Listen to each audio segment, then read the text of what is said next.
I love mediation. What other profession that's legally conditioned? The first time you see the parties or when they walk in the door. Preparation. The last time you see them is when they walk out the door, no follow-through. And you don't have any stake in the action, so there's no stress. What other legal-oriented profession can say that? And again, you're doing, first of all, you're doing the parties a wonderful thing. Giving them the chance to talk to somebody who's impartial, to hear information, to find out what the other side is thinking about. And again, your demeanor is contagious. If you're kind and you're patient, that is pretty much how the parties are going to be, unless one of them's irrational, and there's nothing you can do about the irrational party. Some of them just won't put their name on that agreement no matter how good it is. They want to go to court and they want to have the judge tell them that that's the way it is. So you let those guys go to court, and the judge does what generally you work toward. What I'm saying is, I kind of checked on the trial in a couple of cases just to see if I was right. And the ruling was almost identical to where we were headed in the mediation. So you can't tell the parties that, but nonetheless, that's the way it generally is. All right, let's talk about, no, let me say this. Florida has always been on the leading edge in the world of mediation. People come from all over the world to Florida to figure out how we do it because it works. Now, there's a bunch of reasons for that to happen. Number one is we've always had a really professional director of the DRC, and that has helped amazingly. Two is the DRC. Three, I think, is the educational requirement.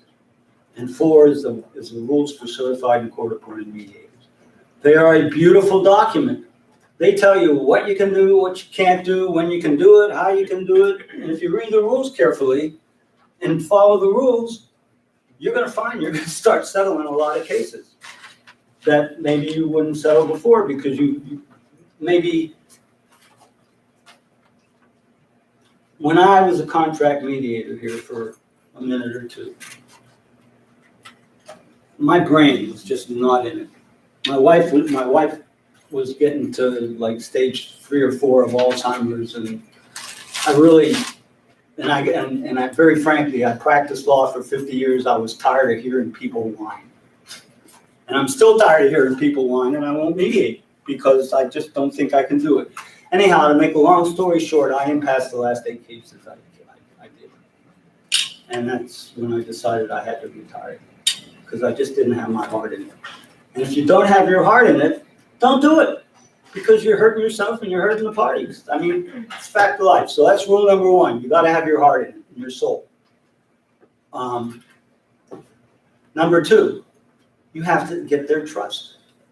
And you have about 2 minutes on opening statement to do that. As far as I'm concerned, for a mediator, opening statement is one of the most important parts of mediation, because you got to get their trust, you got to get their attention, you got to get them on track. There's so much to do. We'll go over that when we get to the opening statement. So let's go on a cruise down the rules for certified and court-appointed mediators. And I have a magical stick here, I think. As Susan and Kimberly told you, Pointed at the computer, not at the screen. well, I probably should put it in the little thing that makes it work. That'll help. Okay. Yeah. Oh, great. My grandson was. There's the bad thing today. I don't know how to fix it. That's right, we You turned had it to on. reboot last time. Yeah. And then There must be a way I can do it from here. But I'll keep redoing it.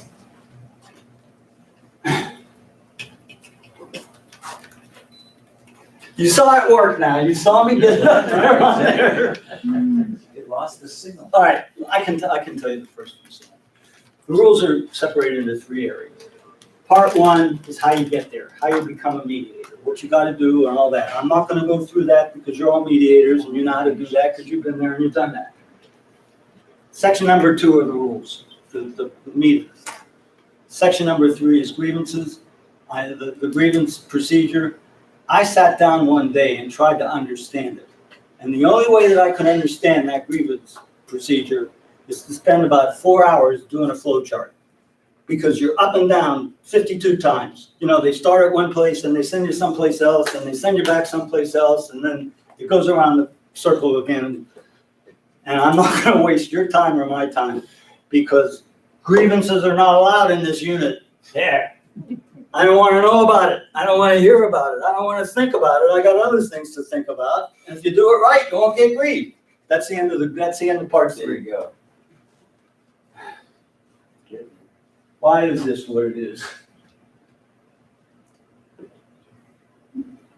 I gotta have mine.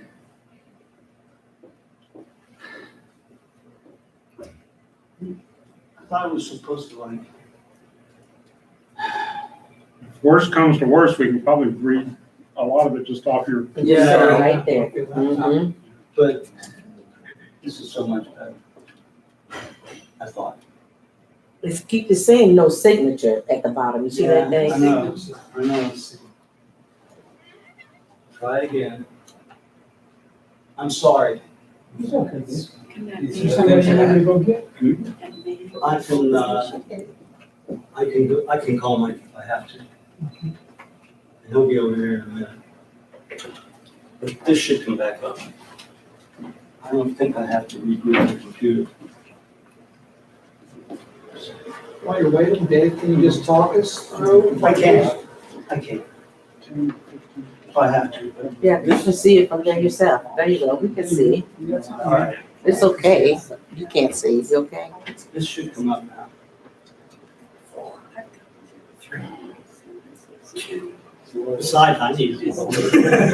I didn't write down the presentation, you know, I gotta look at the rules.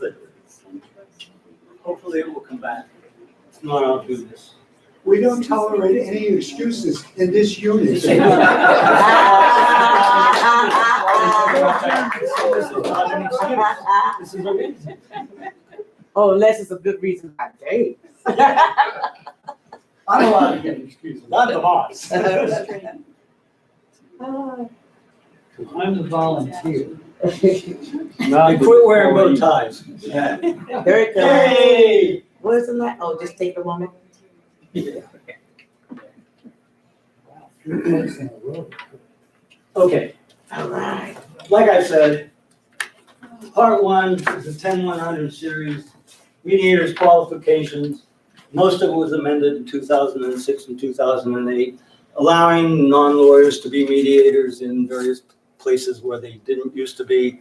And the most important thing that came out of these was the confidentiality rule of Florida statute 40, whatever. No, it's the last 4 of 44. The last 4 sections of 44. And that tells you basically what's confidential and what's not confidential. Used to be you could report a termination. Then they said, well, maybe having a fatal flaw in the process is something that the judges probably shouldn't hear about. So it took away the reports of termination.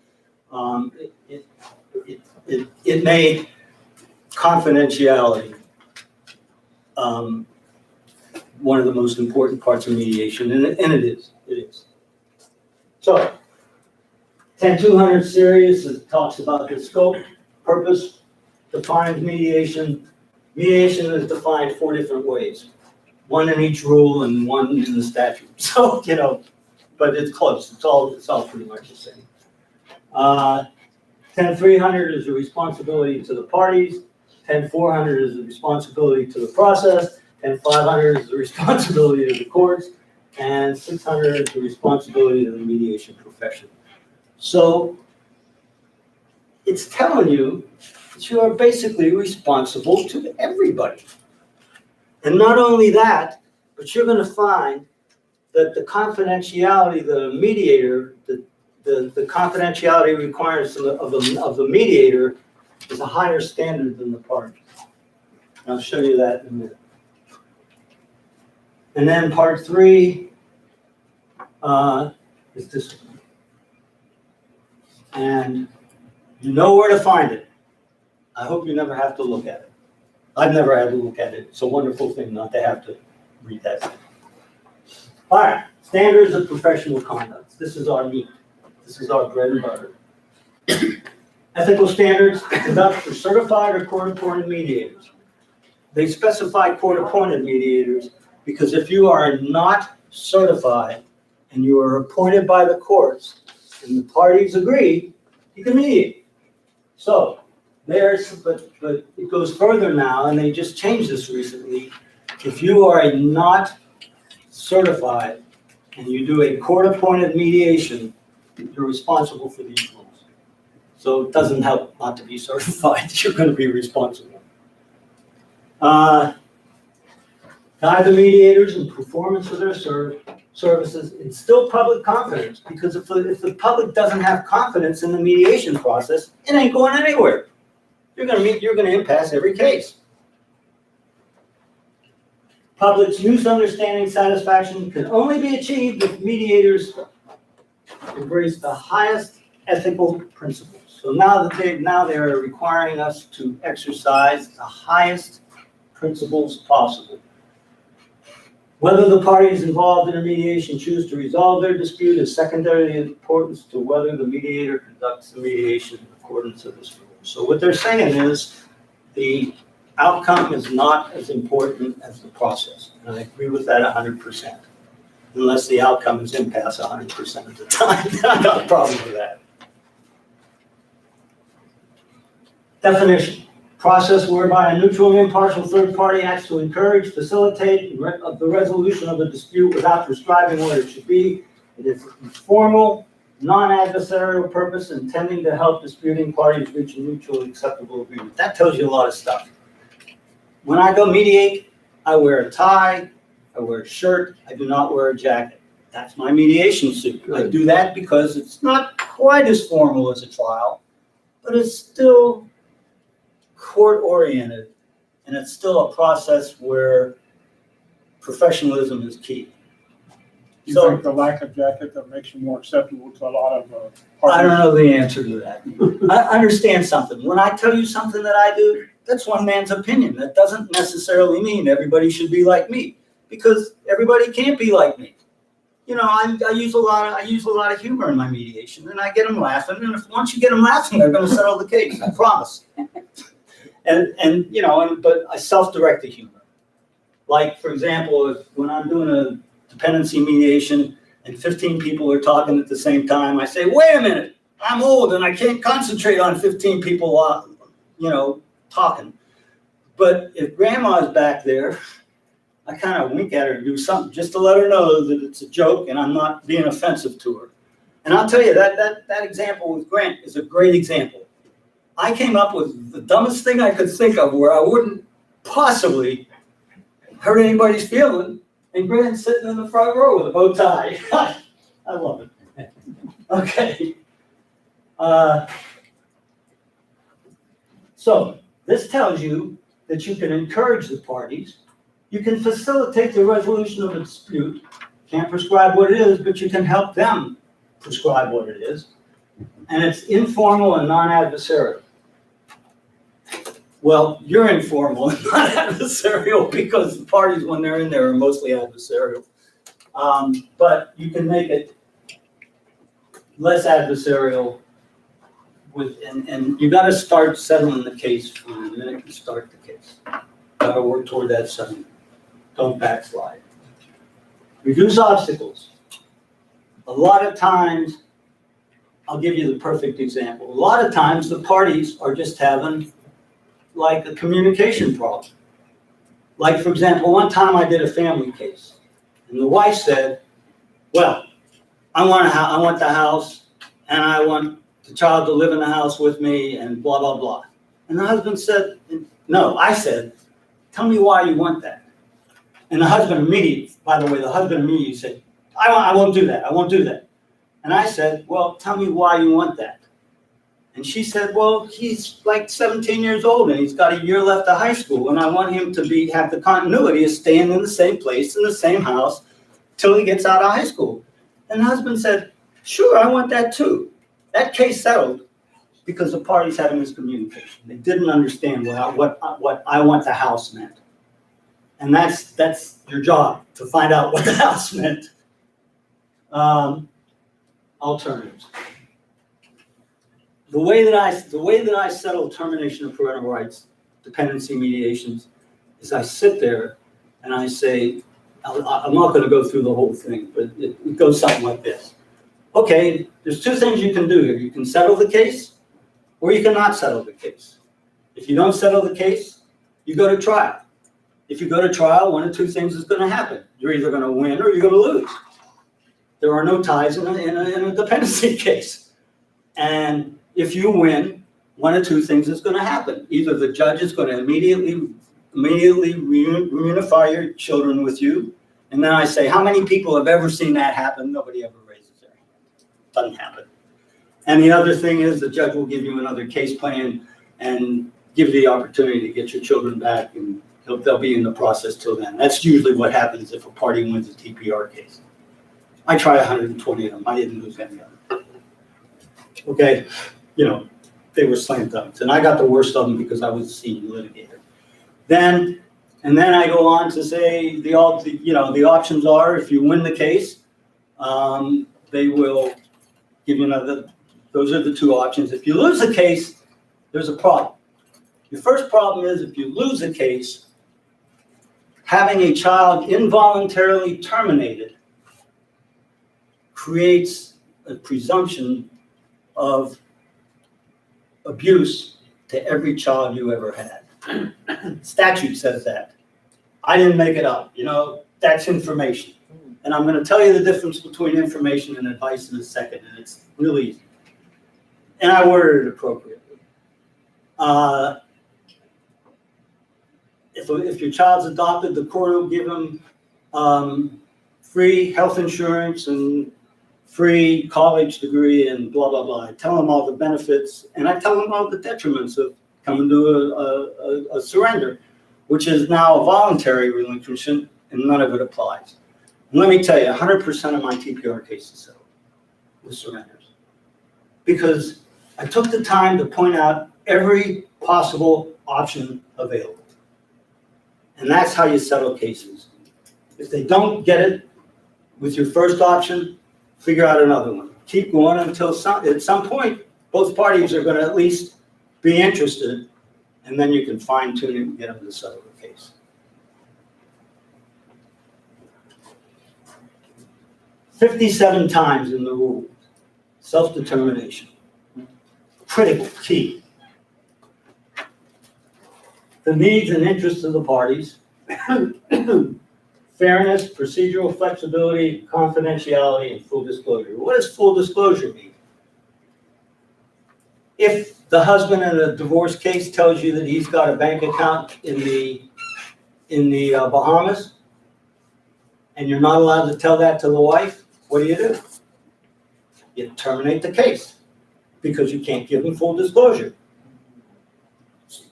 Full disclosure means full disclosure to the other party of stuff like that, where if they hide it, it's a hidden asset and it's a big problem and it's a lie and all kinds of stuff, bad stuff happens. Full disclosure means if you have a problem too, disclose it. For example, me and dependency. In my opening statement, I say, parents, I want you to listen to my history. I have a history. I've been a guardian ad litem.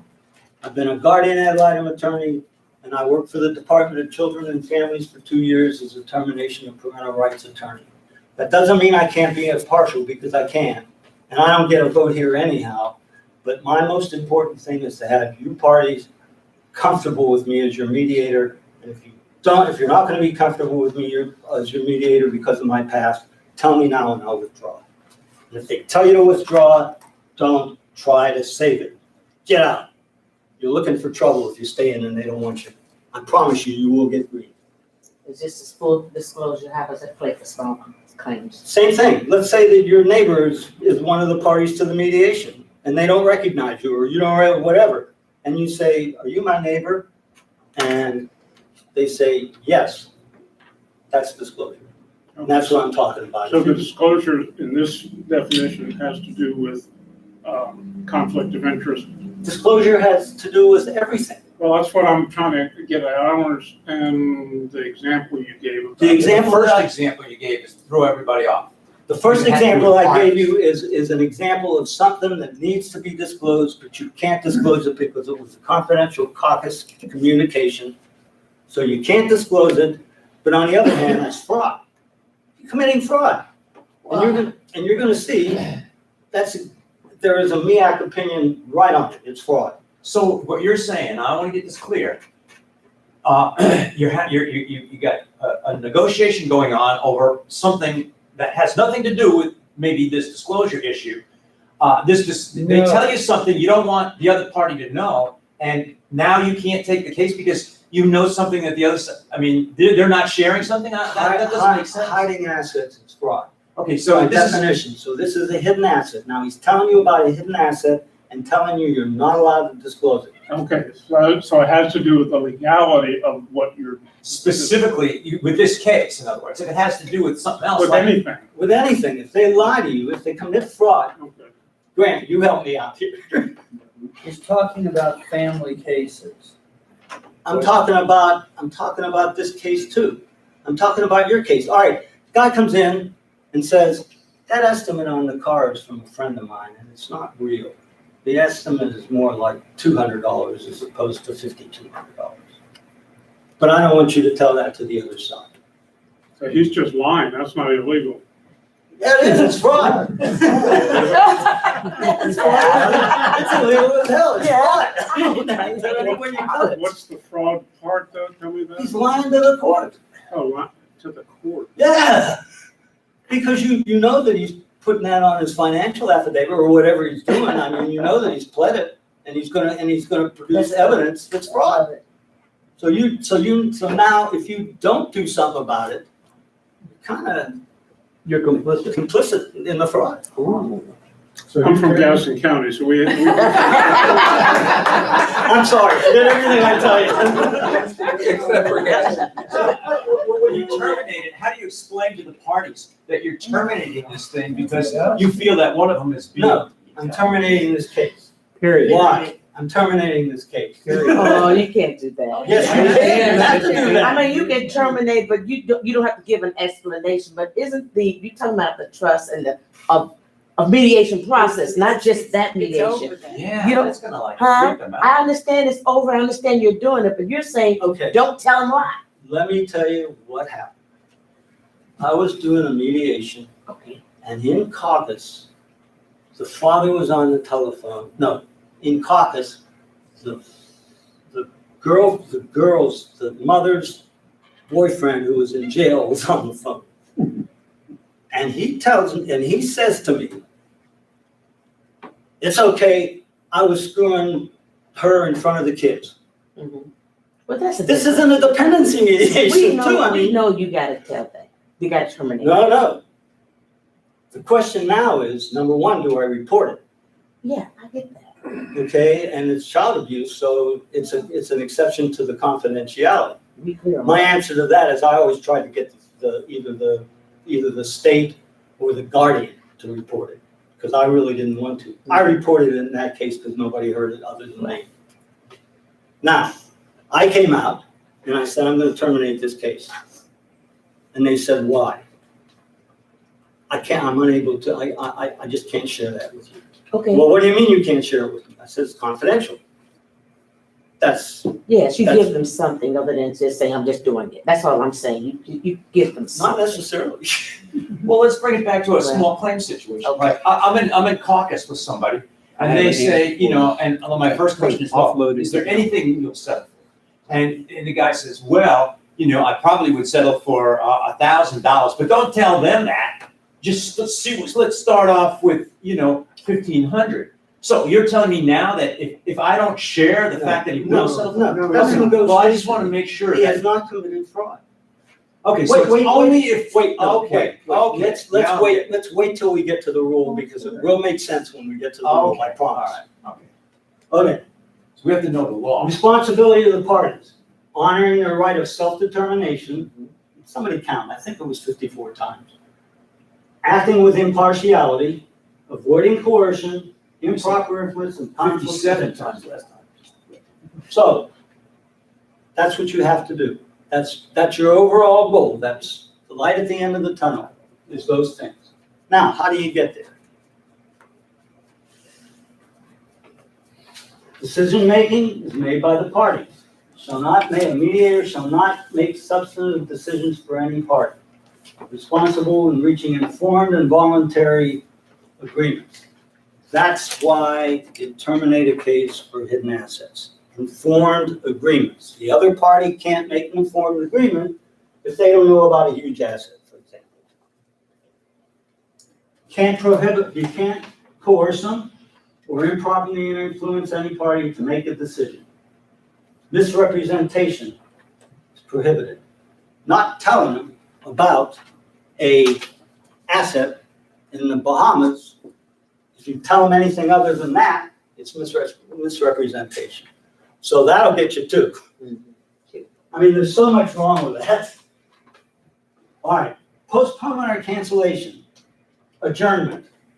If for any reason the party is unable to freely exercise determination, a mediator shall cancel, terminate, or postpone, adjourn a mediation. So there's your rule that says if a party is unable to understand what's going on, or they're just too sick to do it, or they have a headache, or they have whatever, you got to adjourn it if they're unable to properly proceed. There's more reasons to adjourn it. Interested person affected by actual or potential agreements who are not represented at the mediation. Who is that? The kids. Or the insurance company in your case who isn't there. Or whatever.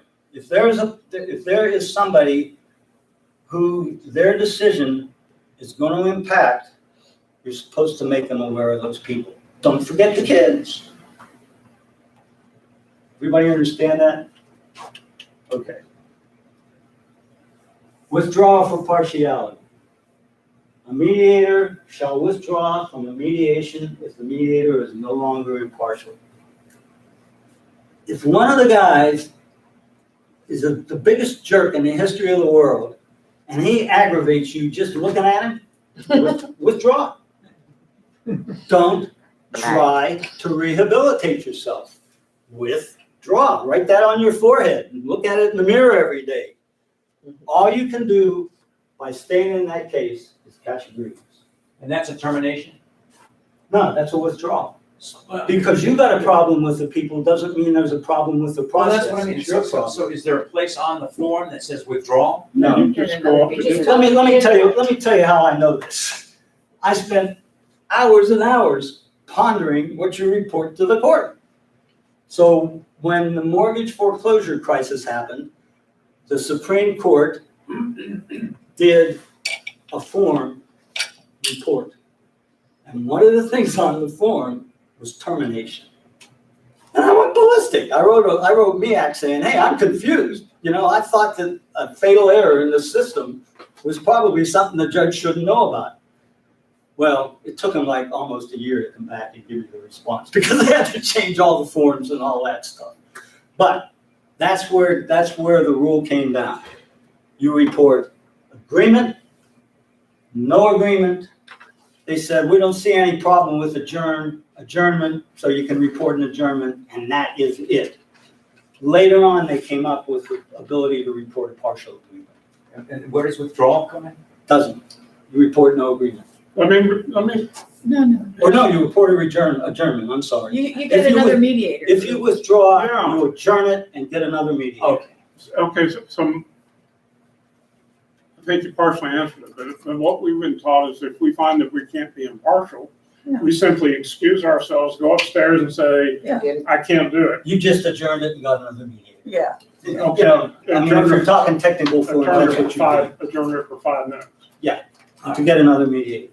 But But you don't the- turn in a the court part of the- document. the party, you don't, You just leave, you hang well, yourself I back. know, but if you're a contract mediator and you're doing a family case, you I gotta know, report something. so many of us here are just simple volunteers. I'm sorry, I'm gonna tell you all the rules anyhow, because they all apply to you anyhow. Whether you're a volunteer, whether you're a contract mediator, or whether you're. So is there a So- form involved with, when we go upstairs and tell you we can't do it, we gotta, get somebody else? No. No, All right, nothing happened. okay. I basically get you another mediator. Right. This is more for the purpose of the contract mediators. Sometimes an attorney, and it's happened to me, said, I don't think you can be impartial here. I don't want you to mediate this case. Very well, sir.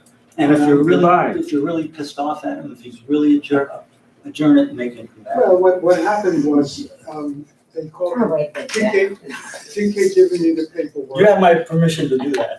Dick had given me the paperwork, and I got the two parties, and started walking to the elevator, and I realized that I lost one party, and that one party was represented by an attorney.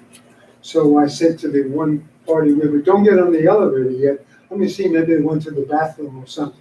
I couldn't find this attorney. Then I saw this attorney down the hall dealing with another client. And I went over to her and I said, excuse me, ma'am, but we have been ordered into mediation by the judge. We're waiting for you. And she said, don't you tell me, blah, blah, blah, blah, blah. So she got angry at me. And so we went up to the room and then she said, I've been thinking about this as I came up to the room. I don't want you as the mediator because you can't be impartial the way you treated me. Whoa. So I did what the logic was. I said, very good, ma'am. And I went up to Dick and I said, I can't do this. So a week or two later, Dick called me for a case and there's the same attorney. Now, you should decline that. And I said, Dick, I don't think I should go out with this one. That's my story. I'm sticking I mean, to I it. was doing Good for it, you. I was taking a break. And my secretary didn't care. I mean, she just, if people were there, she would send them in to me no matter what I was doing. But anyhow, all right, so I'm on the telephone and these parties come in and I sit down, they sit down and they engage. And I'm on the phone watching traffic, hung up, and I'm still watching traffic. If they're engaged and they're heading towards settlement, stay out of trouble, stay out of the way.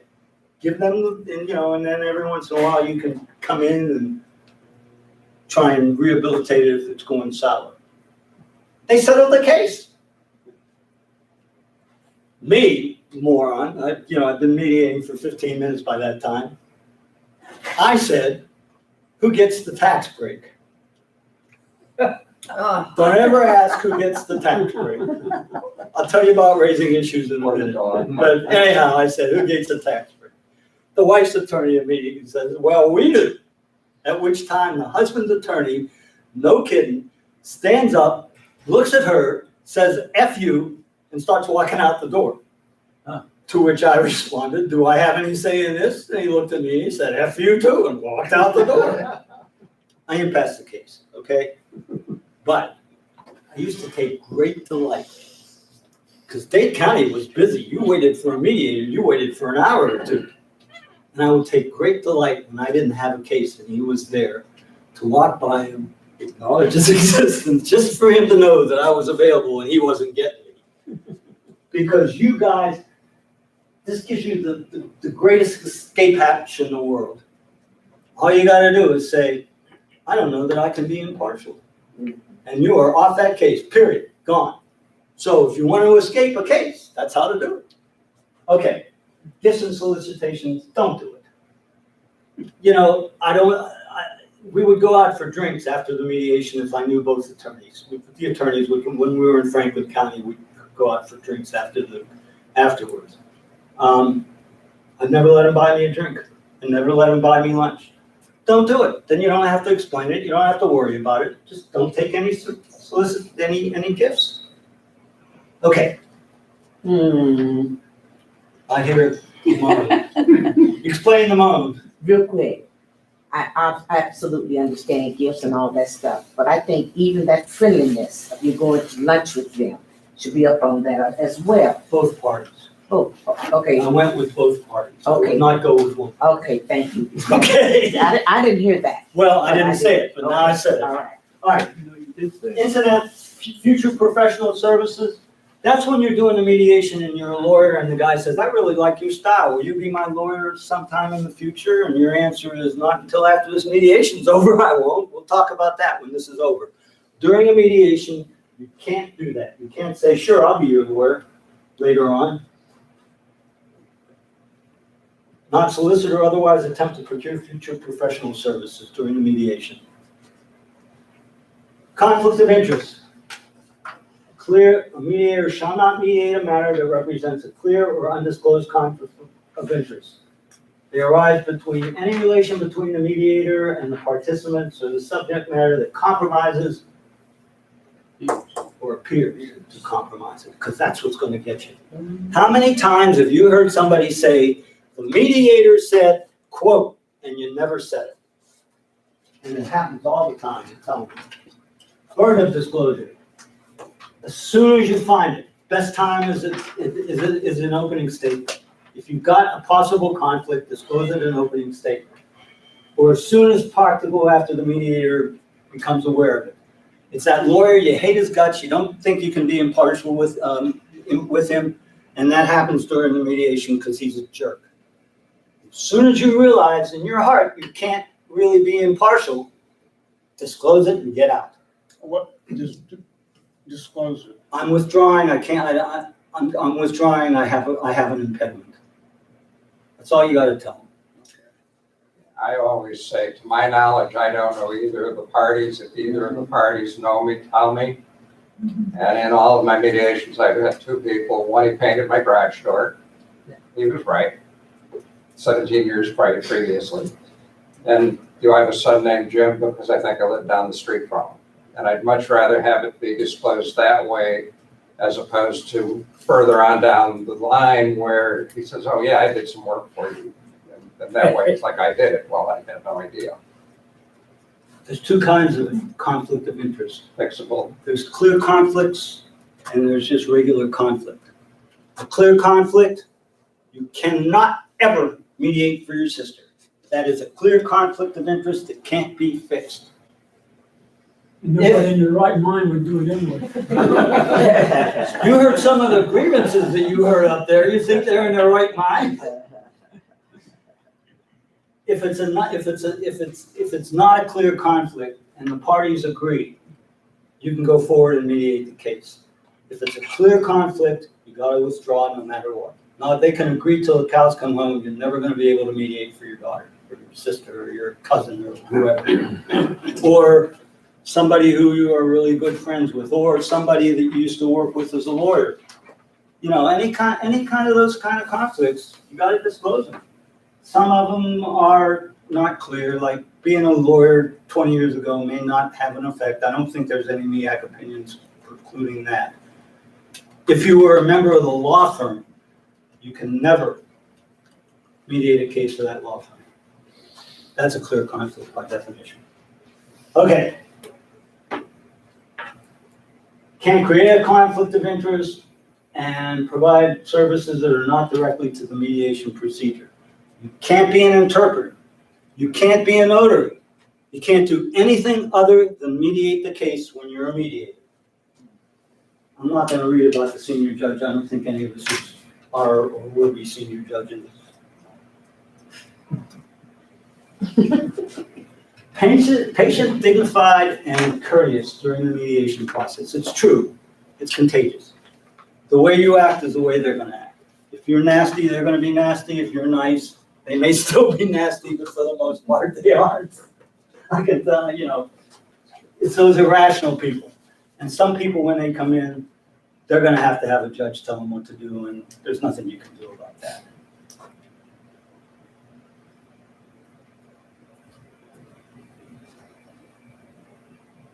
For the parties shall not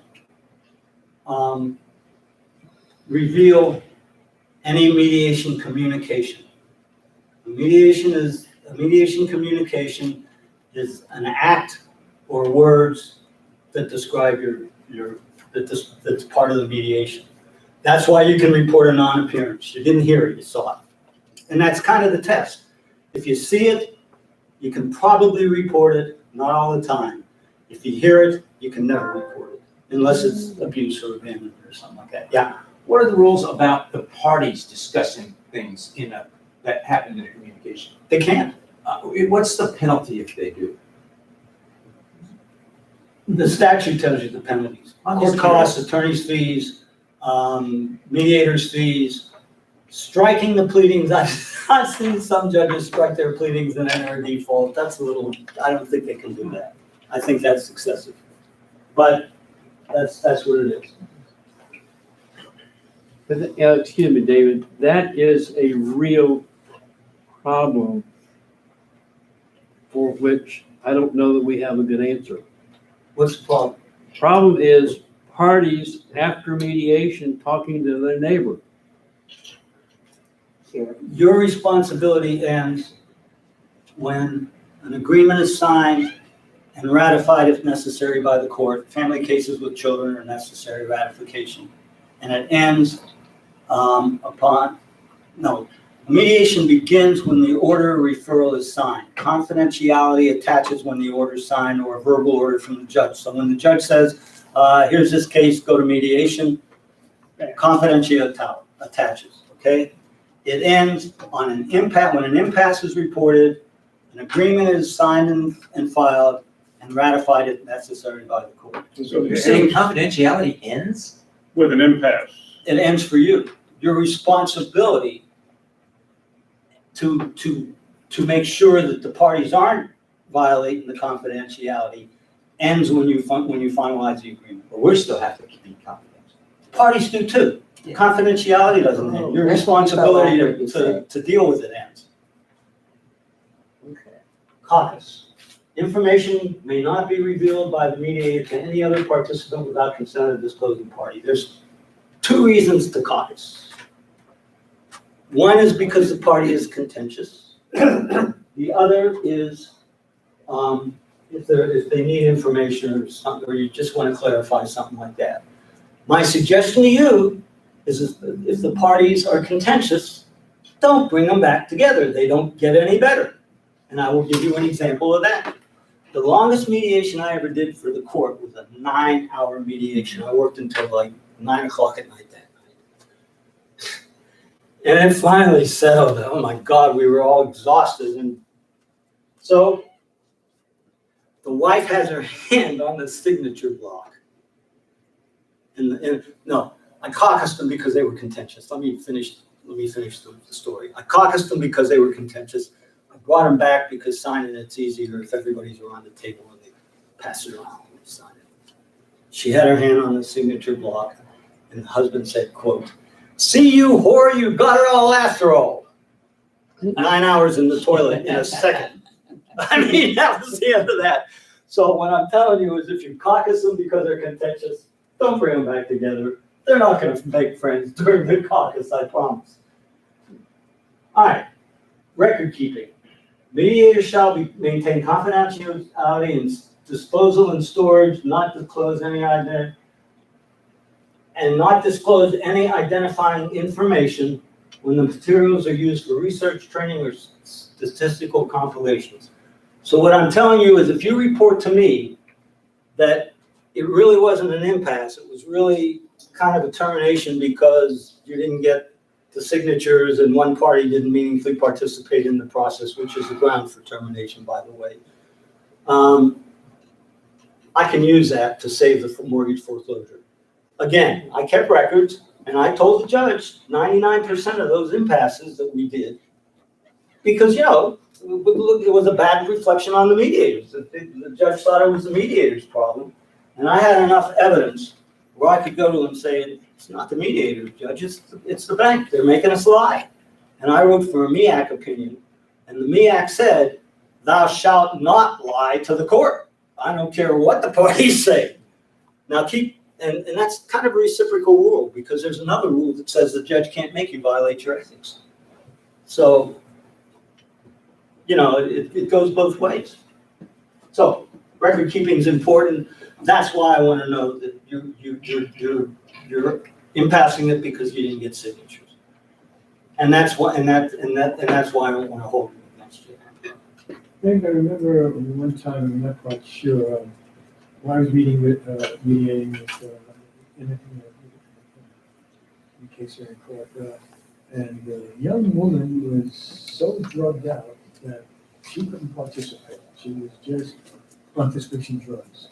And I mentioned it to you, and you mentioned something like, if they're on drugs or something, it could be fixed. If they're crazy, it can't be fixed. And that's the So- difference between an adjournment and termination. If you can fix the problem, bring them back. If you can't fix the problem, terminate it. Because craziness is never gonna fix, and drugs, you can be straight the next time you come. And that's just an example. Can I Okay, ask you something, Gary, about this question? And this is coming up before, I just would like you to clarify or give me your thoughts on. I mean, since we're assigned, cases by the court, and we work, I think, under the direction of the mediation director, okay? I mean, if a question arises during mediation, can we share that information with you? I mean, is that a violation of confidentiality? no, because my first MEAC opinion that I asked for held that the mediation unit is an umbrella of confidentiality. So we're under that umbrella. And the second question is this: in having our training sessions, it is helpful to do this. Sometimes we will relate, to others. Hey, this mediation just happened. This is what I did. Is that a violation of confidentiality? As long as you share it with us and we don't disclose any identifying information to anybody else, no, that's not a breach of confidentiality. And I have a MEAC opinion on that. Okay, you got a MEAC opinion. I do. Where's you? 2006-02. You didn't think I'd remember that. I'm still not sure. Okay, You better check it. No, no, No, I will take a look. this is critical. Okay. And this is the one you asked for. What's the difference between information and advice? And I pondered that. I pondered things. I pondered for hours trying to figure out what it all means. And I came to and one of my trainers, Gary, whatever, gave me what I thought was a decent definition. If it's statutory and you can point at it, it's information. If you're interpreting the statute, it's advice. And I said, well, that's kind of helpful, but I'm not sure how helpful that really is. And then I did a training over in Pensacola, and we were talking about it like this, and I told the statute, and somebody came up with should or could, and there's your difference. If you tell them you should do it, you're giving advice. If you're telling them you could do it, you're giving information. You can't give advice by a question. You can't say, you really believe that the judge is gonna do that. That's a question, but it's giving advice. So anyhow, that's about as good as it gets. Dave, you're in a mediation, and it becomes clear to you that one of the parties doesn't understand something that's critical, just doesn't get through his head. So your caucus, you take him out in the hole. How would you handle it? You have a right to independent legal counsel. That's how you handle it. That's how the rules say you handle it. You don't. Telling them to get a lawyer is advice. Telling them that you have a right to independent legal counsel is information. But you don't explain what. Well, No, you don't. the mediator shall advise the party of the right to seek legal. Yeah. Yes. It's not may advise, it's shall advise. That's your remedy. You shall advise them. This is the one that gets me. Because I read that 100 times and I said, they're saying I can give opinions. As long as it doesn't coerce the party or try to substantively, go to some substantive here. Well, a mediator shall not offer a personal or professional opinion intended to coerce the parties, unduly influence the parties, decide the dispute or direct resolution of any issue. And I said to myself, well, what does that mean? I can give advice if it doesn't do that? And then the epiphany happened. It happened in a case, and I understand that rule now.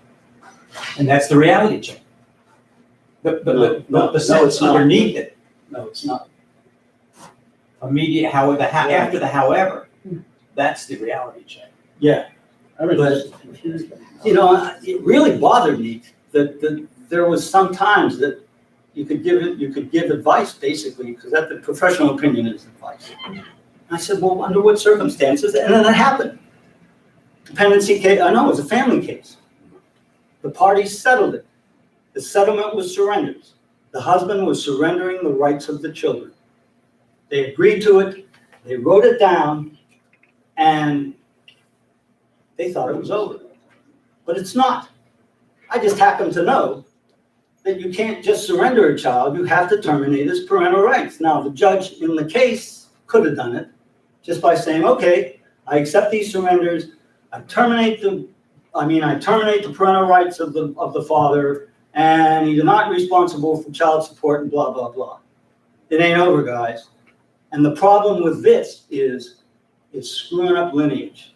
And the only way you find out about it is after the guy dies. It's too late to do anything about it. I'm saying to myself, God, can I let these people go?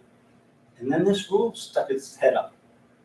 And I came to the conclusion, I'm not determining an outcome because they already settled it. I'm not coercing because they already settled it. And I'm not disputing a direct resolution of any issue because the case is already settled. So I came to the conclusion that if your information and advice is process-oriented and helps both parties, because this would, not telling them is going to cause them grief at some point in their life. Some big grief is going to happen because I didn't tell them that he's still the kid until I terminated his parental rights. I came to the conclusion that I could say, it's not over yet. You need to get a lawyer. That's about as advice as you can get. But it was process-oriented advice, and instead of hurting both parties, it helped both parties out of an issue. Could you just go through that part where a mediator may point out, and just down that middle phrase? Two more, right there. However, right there. Mediator may point out And give possible us outcomes of the case. An example. One of two things can happen. Either you win or you lose a trial. That's pointing out possible outcomes, but it's pointing out all possible outcomes. And that's the key. You can't just point out one outcome. You need to point them all out. And that's what alternatives and pointing out outcomes and all that stuff is. You got to do it impartially, and you got to point out all the outcomes. All the options. This is really high-level stuff. Does everybody understand it? Because it's really critically important that you get this. Because this is telling you what you can do. You can point out options. You can talk about the merits of the case. You can talk about possible outcomes. Yeah, but it doesn't say all possible outcomes there, it just says possible outcomes. Well, that's a no. Well, read it in. Yeah. Yeah, that's a good way. Because if you say, well, one outcome of this case is you lose. And now they're thinking, well, I'm going to lose this case because he didn't point out all the outcomes. So that line in there is not to enable the mediator to point out the weaknesses in somebody's case during comments. It does allow you to do it. You can point out possible options. You can discuss the merits of the case. Yeah. But you can't tell them that that's what the judge is going to rule. No.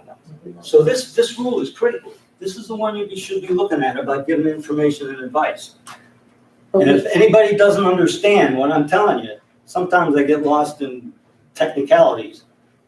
I need to know that because this is critical stuff. Yeah. When you're putting out the merits of the case, I presume this is only in the merits or demerits of the claim. I presume that's only in caucus? Absolutely. Absolutely. Don't ever shoot holes in anybody's case in open session. Don't ever do that. That's partiality. This is probably the single most important thing that I've read. Self-determination is the most important thing. Okay.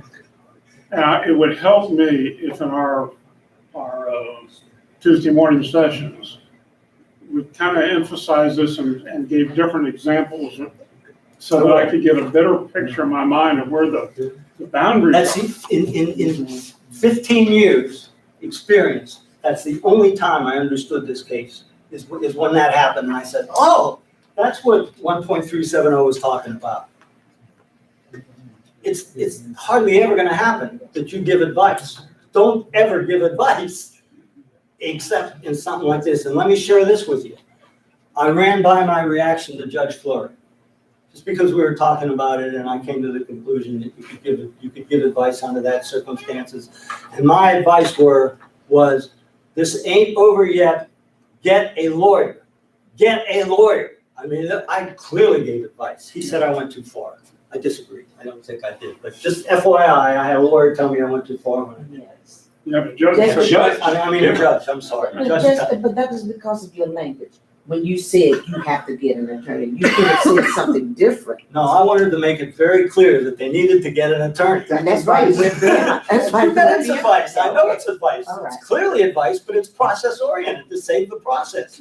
If they didn't get a lawyer, they'd be screwed up sometime in 20 years or 30 years. But that wouldn't affect the process. How would that affect the Right, contemporary process? right. Because It would affect It would- probate, not this particular case, Yeah. right? Because you're You're talking about the litigation. future. their desire, their self-determined desire was to terminate this man's parental rights. Right? You agree with that? They both agreed to it. It was their decision. But they didn't know all the implications. And I'm a lawyer, and it says a lawyer can let's read it, let's Point out possible outcomes. consistent with the standards of impartiality and preserving parties' determination. Did I do that? Yeah, I did. A mediator may point out possible outcomes, discuss the merits of the claim, and there's someplace up there that says a mediator qualified by training or experience to provide. I'm a lawyer, been practicing law for 50 years. I got a lot of information that I In this know. case, it's dependency. If the father has an attorney, his attorney should. No, the father did not have an attorney. It wasn't DP, it wasn't a termination case, it was a family case that agreed to termination. is there a difference between these two sentences? The mediator shall advise the party to get an attorney, and the mediator shall advise the party of the right to seek an attorney. Yes, What's the difference between those two? advice and information. Yeah, that's One good. case I'm telling them should, in the other case I'm telling them could.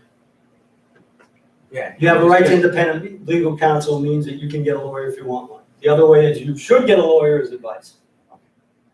And that's really, think about it, guys. And before you say that, you better know what you're talking about. You better have 50 years of legal experience behind you. Yeah, if you're gonna give advice, you better be right. That's right. But that's not the issue about being right or wrong. The issue is whether you should give advice. That's correct. And the answer is no. All right, so, but we're playing on both sides of this. That's what it sounds like to me. Well, I am. He's showing how I'm rare the showing experience how is where rare- you'll be rare it able is. to do that. But I'm showing you that these rules, even though that they're a little bit kind of Okay. vague in some places because you don't understand them. I'm telling you, I did not understand that rule for like 10 years. And it happened, and that's what happened. And in my conscience, I could not let them walk out of that room not knowing that they had to get a lawyer. They need to get a lawyer or they're really messing up. And the basis for that is that you had already settled the case. The case was settled. The agreement was signed. I didn't coerce them. I didn't, all I told them is, hey, this isn't over yet. You need to get a lawyer. I can't give you any more advice, but my advice is to get a lawyer. And I admit 100% to the world, I gave advice. Except you did it outside that particular mediation. It had already closed. No. No.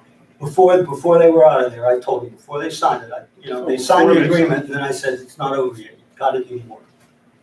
I think if I had told them you have to get a termination of parental rights, that would have been going too far. I think making it clear that it wasn't over and that they needed to get a lawyer to save this problem, I think I was within my rights. Look, one man's opinion. If If you feel uncomfortable doing what I did, don't do it. Yes, A quick question. Is there a statute that requires termination of parental rights to be done by the court? yes. Okay, so in that case, would it have been all right if you told both parties, hey, there is a statute, XYZ 123, that says termination of parental rights has to be done by the court? I felt that was going too far. Really? That's not information? Do it. But, yeah, it is That was better information. than what he did. It is information, but I'm thinking maybe too much, getting Ooh. too much information. Every Tuesday, we should have true confessions to you. Yeah. You can give us a thumbs up or a thumbs I down. give you my word of honor, your true confessions have happened to me 3 or 4 times. Okay. Again, I don't want to pass on this one till you understand it. It's really important. Okay, David, I'm gonna tell you something, you have not, explained it to my satisfaction, but thank you for it. let me try. You don't have to. No, I can do it in a word. Don't give advice. Don't ever give advice. Let me tell you something. There's a line that you can't cross in mediation, okay? The closer you get to that line, the more cases you're gonna settle. For you newbies, stay away from the line because it's a moving line. It's case dependent. But you gotta know where the line is to stay away from it. So don't get too close until you're really sure where the line is. I was standing on the line, maybe with a toe. But I didn't hurt anybody. I only helped the process. Can't explain it, Dave. Can't clear that up. All right. I'll shut up. I have a question Yeah. about that. With regards to small claims and simple practice, when it's come to the time where we're saying they want an adjournment because the party, one party needs to get additional legal advice. Right. And that party readily admits, I have no money to afford legal advice. I don't care. If they say I want to get a lawyer, you adjourn it and let them get a lawyer. You adjourn it once. You don't have to keep adjourning it. Wait a minute, Dave, that really wasn't where you're going, was it? Oh, I'm sorry. Go ahead. I'm sorry. Can we in small claims tell them there is, you Right, can't that's what contact it is. legal aid? Yes, Okay. I can tell, you can tell them they can contact legal aid. Is that something you should do in caucus, or is that something you should? Do it in caucus. Dave, you sure then, because I just tell them right up front, I say, Yeah. there's this is a complicated legal case. I don't tell them what the issues are. I say, if you can't afford to get an attorney, you may be qualified for legal advice. I tell them right there in front of everybody. That's fine. Letting a party have independent legal counsel is critical to this process. So you can tell them that. Can't tell them to get a lawyer, you can tell them you have a right to independent legal advice. That's what you say. That's what the rules say you say, that's what you say. But I don't have a lawyer where can I find one? Check with the bar, check with legal aid. I think you can do that. Or go on the internet? Well, we'll go on. Yeah. No, that is undoubtedly referring them to a moron. That's a Black holes. Actually, in my opinion, internet's better because you can qualify what type of lawyer you're looking for, like a credit card lawyer. But you're shooting crap, and the bar usually gives you a good lawyer. Hey, do it. Certainly is acceptable. And just because it's not something I would do doesn't make it wrong, or just because I do it doesn't necessarily make it, I'd probably not say it that way. All right, position of trust. That is critical for you to understand. The parties have to trust you or you don't go anywhere. Fees charged shall be reasonable and consistent with the nature of the case. Don't worry about fees, you're not charged fees. Contract, mediator, program. Guided by the following principle. Based on the time actually used. You can probably charge them for looking at the case before you do it. You can probably charge them for the time you mediate it. You can probably charge them for the time afterwards to get the agreement signed and filed. You can't charge them, for example, appropriately divided, okay, when time or expenses involve two or more mediators on the same day, time and expense charges shall be prorated equally. If I did 2 cases in Franklin County, I could only charge once for the drive down. And that's what that's saying. So, if you ever have a situation where you need to charge a fee, I suggest you look at the going rate and go from there. And again, unconscionability is the test. Charging $600 an hour for a small claims court case is probably unconscionable. You gotta write down what you're charging them for, basis and amount for services like travel time, cancellation fees. Cancellation fees are wonderful, except that it may lose your business. Because if you charge a lawyer a cancellation fee, there's a good chance he's never gonna use it again. So just keep that in mind. I'll let you read that. You gotta keep your records. You don't have to keep the records. You don't have to keep your notes. Notes, let's talk about notes for a second. When I shred my notes, I shred my brain. And I shred my notes after the mediation. Because if I get, and I truly don't remember, judge says, what happened in that case? It's 500 cases ago, Judge, I don't remember anything. You don't have to testify even if it's exceptions. And I try to avoid testifying. And don't take your toothbrush when you go to court. If the judge tells you to testify, don't argue with him, just testify. Because that's how it's going to be. When you get on that witness stand and they start asking you questions, at some point, you're going to get, if you answer it, you're going to give confidential information out. I would break and I would say, Your Honor, in all due respect, I can't testify to that as confidential. And kind of explain to them what you're working on. They'll let you do it. The judges give you mediators a lot of latitude. But, Your Honor, I can't do it. Judge says testify, testify. Yes, ma'am. Same holds true with bar counsel. When there's a bar complaint about a lawyer surrounding mediation, I literally argued for an hour with bar counsel over, I can't tell you that. A, I don't have my notes, and B, it's confidential. There are some exceptions. Right. But not for this. It was about a fee. Okay.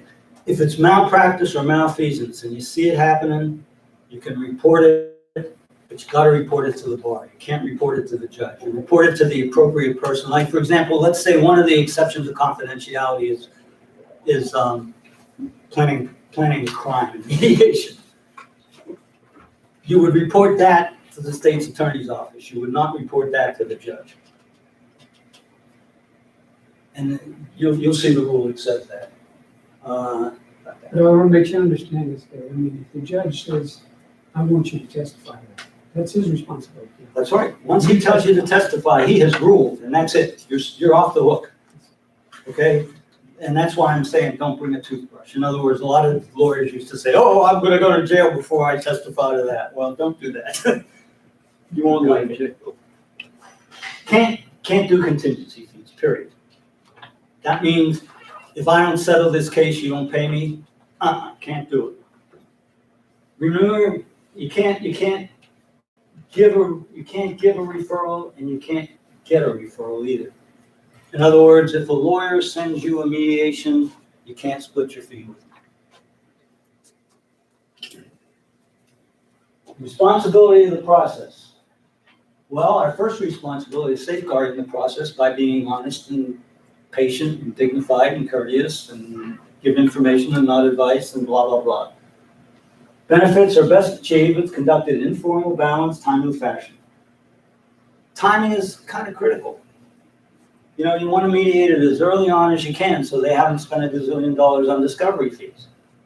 But on the other hand, some lawyers won't mediate without spending $1 million on recovery fees. So, you're caught in a quandary there. Mediator is responsible for confirming that a mediation is an appropriate dispute resolution process. that goes to the guy who has beat his wife for 20 years. She is totally intimidated by him and totally doesn't want to mediate. I had a mediation when one of the parties called a deputy to be present during the course of the mediation because she was so afraid of her husband, she wanted a deputy to be there. Let me tell you, folks, if you need a deputy to be at your mediation, you shouldn't be mediating that case, period. When somebody tells you, I am so scared that I can't be in the same room with them, there's ways to fix that by caucus, by the way. But if they're still not comfortable, you shouldn't be mediating that case. David, well, there was a knock on the door once when I was mediating, and then walks a bailiff. And he said, I'm gonna sit here. And I asked him why. He said, well, downstairs, we watched this guy's behavior. We don't think it's safe. So I couldn't. I guess the first question you gotta ask is to the parties, is it okay if he sits there? Gotta ask that question, because remember, that's consensual. They can agree to it. If they say no, you say you can't be here. If the party says, I can't mediate it without him, terminate it. Would you have to get the bailiff to declare confidentiality? It shouldn't be there. That's what The answer is it's irrelevant. It's irrelevant, but if the parties agree he needs to be there, then you have to give your opening statement again. Didn't know, did you? Didn't know that, did you? Yeah, you do. You Wow. gotta give it again. Every time an adjournment, every time, everything. You know, I have 2 opening statements. I have my 2-minute opening statement, my 30-second opening statement. You know, you gotta give all the elements, but you do. I thought you said you shouldn't be mediating the case if there's police or whatever have to be there. That was for the mediator, not so much as the party's concerned. Your comment went to the mediator. Well, But and yet it was I ordered. still hold that. Using the bailiff as an example was probably a bad example, but I don't think I would let the parties agree to have a bailiff present if one party was so worried that they needed a bailiff present. I don't think that person could ever exercise self-determination. I think I'd And be let me- concerned if the bailiff had to be there. Pardon? As a mediator, I'd be concerned if the bailiff had to be there. Yeah, but you sometimes want somebody there for safety's sake, so I agree with you that I'm it just, certainly does bring an elephant into the room. Yeah, well, well, at least an elephant. But in the example, it was the bailiffs who had decided that a bailiff needed to be there. Yeah, and that would concern me even more. That's my story, guys. If you need a bailiff present, don't mediate the case. All right, and that, well, yeah, okay. Balanced process, being impartial, let me tell you a secret. You're always gonna be partial, trying to get the case settled. So you're picking a side right from the beginning. Now, whether that's impartial or not, it's not being partial, because that's the way it works. You know, you're gonna work on the weakest side, and that's a fact of life. Respect among the mediation participants. Sometimes that's difficult. Opening statement. Upon commencement of the mediation session, the mediator shall describe blah, blah, blah. Doesn't give you a choice, it's mandatory, not permissive, it's mandatory. As a matter of fact, at one director's meeting, it's DRC, I'm not gonna say what circuit it was, but one of the directors of the mediation session says, of the mediation unit, says, we don't do opening statements for dependency. At that moment, you heard 29 sighs saying, what? 5 things about opening, and again, I think this is the most important thing that you do in a mediation. You gotta get their attention. Yeah. And you gotta get impartiality, and you gotta get trust, and you gotta do all that. 5 elements, you gotta come up with all 5. Shall describe the mediation process, 1. And the role of the mediator, and inform the participants, so there's 2, the role of the mediator in the session, consensual process, impartial facilitator without authority to impose a resolution or adjudicate any aspect of the dispute, and communications during the process are confidential except where disclosures permitted or required by law.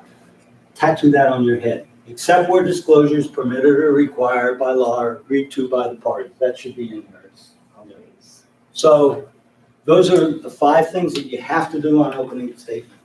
And you gotta give it every time a new party comes in, or every time that you adjourn. At the beginning of any session, it doesn't say mediation, it says session. You gotta give an opening statement. So I'm saying 4, what's the 5th one? 5. Describe the mediation process. That's 1. The role of the mediator, consensual, impartial. 3. No. Yeah. 1, 3, 4, 5. No, I'm saying 4. Commencement of the, describe the mediation process. Okay, 1. That's number 1. The role of the mediator. 2. Okay, gotcha. Roll with Mediator. Okay, Impartial facilitator. gotcha. There's 5. Yeah, Okay. gotcha. Anybody want to hear my opening? No. Okay. You're in charge, darling. I want to hear both of them. I want to hear the 3 minute, I want to hear the 30-second one too. No, I'd like to read it, that's for For sure. a small claims case. Good afternoon, everybody. I'm Dave Wilson. I'm going to be your mediator today, but I bet you guessed that already. I'm going to tell you a little bit about myself, why we're here, what we hope to accomplish, what happens if we do, what happens if we don't. I'm a lawyer. I've been one for 50 years. If we separate and speak private, decide what you say, and then judge, I'm not going to make any rulings, but you don't have to convince me of anything. As a matter of fact, the only thing you had to do today is be here, and you are. So you've done everything you have to do today. Now it's what you want to do today. Again, my job is to help come to an agreement. If we settle the case, you're going to have the option of me typing up an agreement, signing off on it, and you are done today. If we don't, there'll be another 5-minute hearing to get you divorced, but you are done today. Or there'll be a 5-minute hearing ratifying the agreement or whatever. If we don't reach it, if we do that, remember, it's your agreement, not mine. If you don't like the language I use, I'll change it. If we don't come to an agreement, that's called an impasse. That means that we didn't reach an agreement. That's on the report to the judge, and then you're going to have your day in court. Remember, on that day, the judge will make all the rulings for you, knowing very little about your lives, and today you're making them for yourselves, knowing everything about your lives. That's the 2-minute. The 30-second one is mediation is a consensual process. I'm an impartial facilitator. It's confidential, self-determination, and what those bylaws. I'm out of breath. That was pretty good, dude. Yes. Well, I've been practicing for a year or two. There is I one like thing, your line. one thing that I picked up on that. There are circumstances when you can tell a party what happened in the caucus. If the party gives you. If you get permission. Yeah. Yeah. That's how you That's go what back and forth with offers. Yeah, but, Yeah. Right. but it was good, yeah, but it would have been nice to say, if you want me to tell the other party something at the end of the caucus, I can do that, let me know. Oh, one other thing I left out of that, and it's important. If you don't want me to tell somebody something, tell me that. Otherwise, I'm going to presume that I can. Right, He puts it yes. open-ended there. Yeah. I'm sorry, I left it out. Yeah. Because it was new, and it was based on a MEAC opinion. Ah. The MEAC opinion, which was very confidential, said the test is not what can I tell you, it's what I can't tell you. Does that mean I have to ask permission to tell my name? Does that mean? Immediately after that came out, another, and it was like weeks. It was the fastest I ever saw anything happen, because another meeting, you can reverse that in your opening statement. I'm glad you told me that, because that's what I do. And I'm glad you brought it up, because I forgot to say it, and that is part of it. All right. Have we beat this horse to death yet? Yes. Thank goodness. Now here is your definitions of, try to say, let's agree, let's adjourn it. You can do that. Adjourn mediation, which would result in unreasonable emotional and monetary cost to the party. That's when you've been mediating for ages and everybody's brain is mush. They can't think of their name, let alone whether self-determination happens, and they forgot what self-determination is. Adjourn it, because, they're gonna get it set aside eventually anyhow. Maybe. And most of the judges won't set aside mediated agreements, by the way. Adjourn or terminate believes that the case is unsuitable for mediation, or any party is unable or unwilling to meaningfully participate in the process. They're drunk. They'll be sober tomorrow. You can fix it. Adjourn it. They're crazy. They're never going to get fixed. It's never going to happen. Terminate it. And that's the difference between termination and adjournment in that one.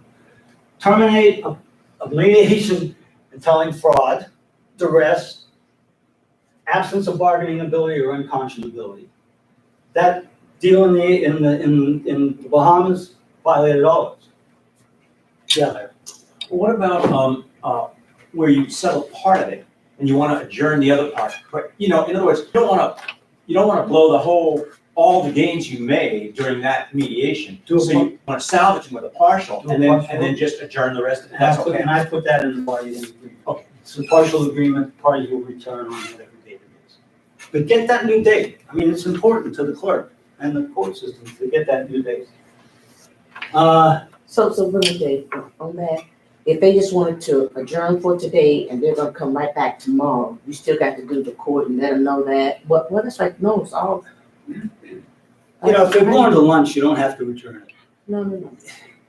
I don't know, overnight, That's okay, it's all within. it gives me I'm heartburn. thinking something different. It does, it gives me heartburn and I would probably adjourn it. I'm thinking something different. That's Okay. All right, so if it's fraud and you don't disclose or terminate, you're complicit with the fraud. You're making a fraud on the court. You're hiding material misrepresentations that the guy's made. Duress, here's the duress. I did a mediation one time where it was a husband and wife and they were engaging and they were going back and forth and the wife was holding her own and she mediated the whole case and it was agreed to. I didn't much like the agreement, but it wasn't unconscionable and, I was leaning toward doing it. And then I saw it. The husband was sitting there and he raised his finger and she caved. I mean, when I say caved, everything that I had done in that whole mediation went down the toilet in a heartbeat. And I came to the conclusion that that was his little secret, that he was gonna beat the hell out of her when she got out of that mediation. If she made him sign that agreement. Absence of bargaining ability. And how did you, physically, how did you terminate it? What did you say to them? I said, I'm terminating this mediation. And that was it. Did either one of them ask why? No. He knew. He did the finger. And let me tell you, that's part of the problem with domestic violence. They don't tell you about it. And if they don't tell you about it, you can't fix it. So be aware in every case that you're doing, a little finger movement or whatever it is, if one party caves after they've held their own, there's a problem there somewhere. Absence of bargaining ability, dependency. How do you level playing field where the department has their kids? And they're trying to get them back. It's no way. But I found something interesting about a dependency mediation. Mostly the parents want to tell their story. And they want somebody impartial to hear it. It's going to be the judge or it's going to be you, because I've had tons of them settle just after they tell me their story. And sometimes the department gets out of hand. Like Mark Beckman, my predecessor and my friend, he did a mediation one time where nobody could settle the case. The father held out, nobody ever asked him what he wanted. Ask the people what they want, they'll tell you most of the time. And the father said, I've been doing this for a couple of years now, and all I want is an exit visitation with my daughter to say goodbye. Mark brought it back, the case settled, it was over. So what I'm telling you is, ask them what they want, because they'll usually tell you. Physical safety of any person. If any threats are made in mediation, terminate the mediation and call a bailiff. Terminate the mediation first, though. David, before you leave that list, that is an excellent list. Mm-hmm. And there are times when people in this room probably need help, or I need help.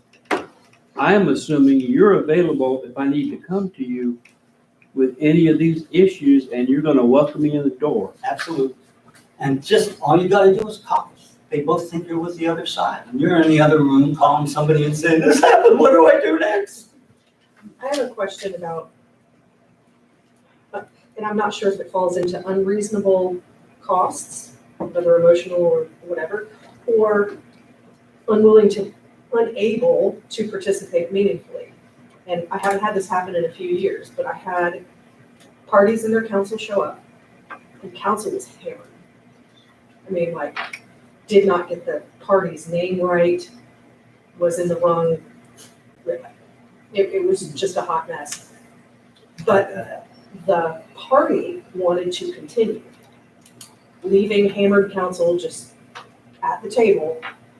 My concern was, if party is looking at inebriating counsel for advice, party's not getting much. But is it my role then to say, I'm gonna terminate your mediation, or do I let them proceed with counsel sitting there like, chiapad? That's a great question. The answer that I would use is I would try to adjourn it. If they said, no, we want to go forward, it's party self-determination, I would see what happens. And if the result was unconscionable, terminate it. If the result wasn't unconscionable, and I'm real nervous about saying this. Yeah, good. But if the parties want to do it and there's no unconscionability or any of these other things other than a hammered lawyer that you're not paying any attention to, I guess I'd go forward. I don't know. That's a tough one. Yeah, but if Ms. Richardson decided to go ahead and terminate that, which she probably, we can criticize her for the lawyer's hand. I don't care about getting criticized, tell you the truth. No, I'm just saying, from her standpoint, if she thought that was the best thing to do. I know, and I think that's a gut reaction for you. I think you need to watch what happens, and if it all goes, boy, I really hesitate not to tell you to adjourn that case, whether they want to or not, because remember, it's your process. You get to adjourn it when you want, and they don't really have anything to say about it. Now, let me say this. If they don't come back after the adjournment, you can't report it, because they've already done everything that they had to do. They appeared. Court says you will appear for mediation. They appeared, heard my opening statement. They've done everything they have to do. So if they don't come back from mediation, you lose them. I mean, from adjournment, you lose them.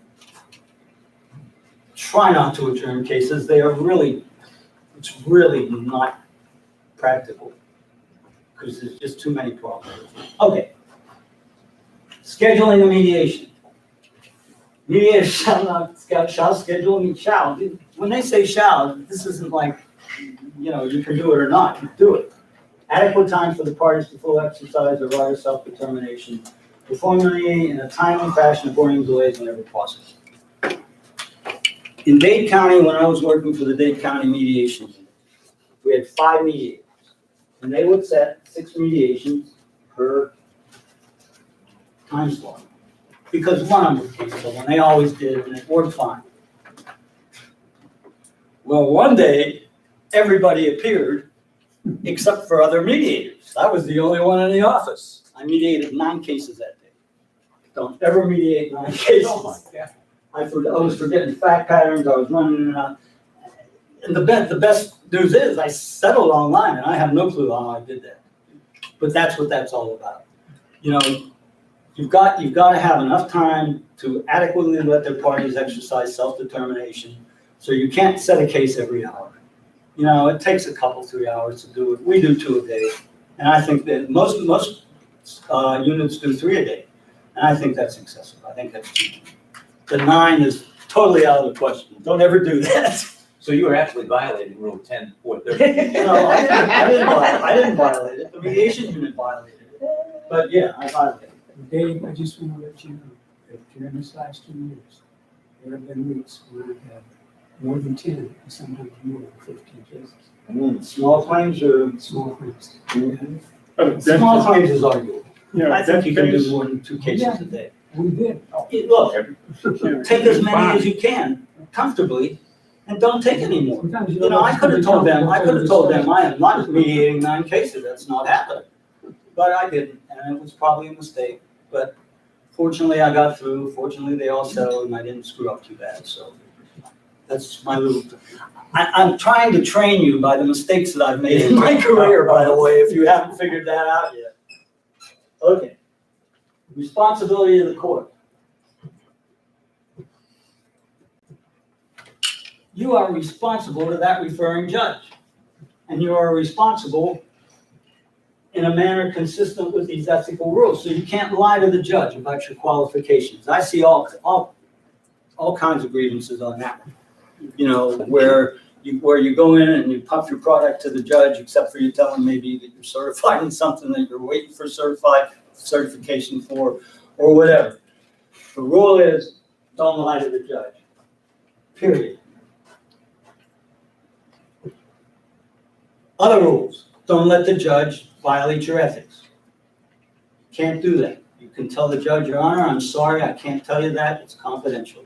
Or Your Honor, like happened to us, I can't let them write that agreement up, they didn't do the agreement. You did the agreement, and you're just asking us to write it up as a mediation agreement, and it wasn't. And I got a MEAC opinion on that. And the MEAC opinion said, the judge can't make you violate your ethics. Come to me with that. Don't fight that battle alone. Except you just advised us to testify if the judge tells you to testify on something confidential. Right, thank you. We're not talking about in court now. Yeah. The judge tells you to write up that agreement. You know, the judge from the bench told the parties, if you don't come to an agreement, quote, if you don't come to an agreement, this is how I'm gonna rule. Now that really is a great start to a mediation. Like, that's not impartial or anything like that, right? I mean, the parties are definitely gonna exercise self-determination. That's crap, they're not. So the judge now mediates the case and assigns one of the mediators to write up a mediation agreement. We've had that here. Well, Oh, yes, indeed. well, I got a MEAC opinion for you that says you can't do it. Okay, getting back to the, That judge is no longer on the bench. Right. But we've had that. Well, yeah, Judge Judy. Right. explain the difference between the in-court and out-of-court on the question I asked you. I didn't get Yeah, The judge orders you from the bench to do something that's unethical. you do it. No, you don't. No, I think You tell the judge, I'm sorry, Your Honor, I can't do that, it's unethical, and probably you should show her the rule.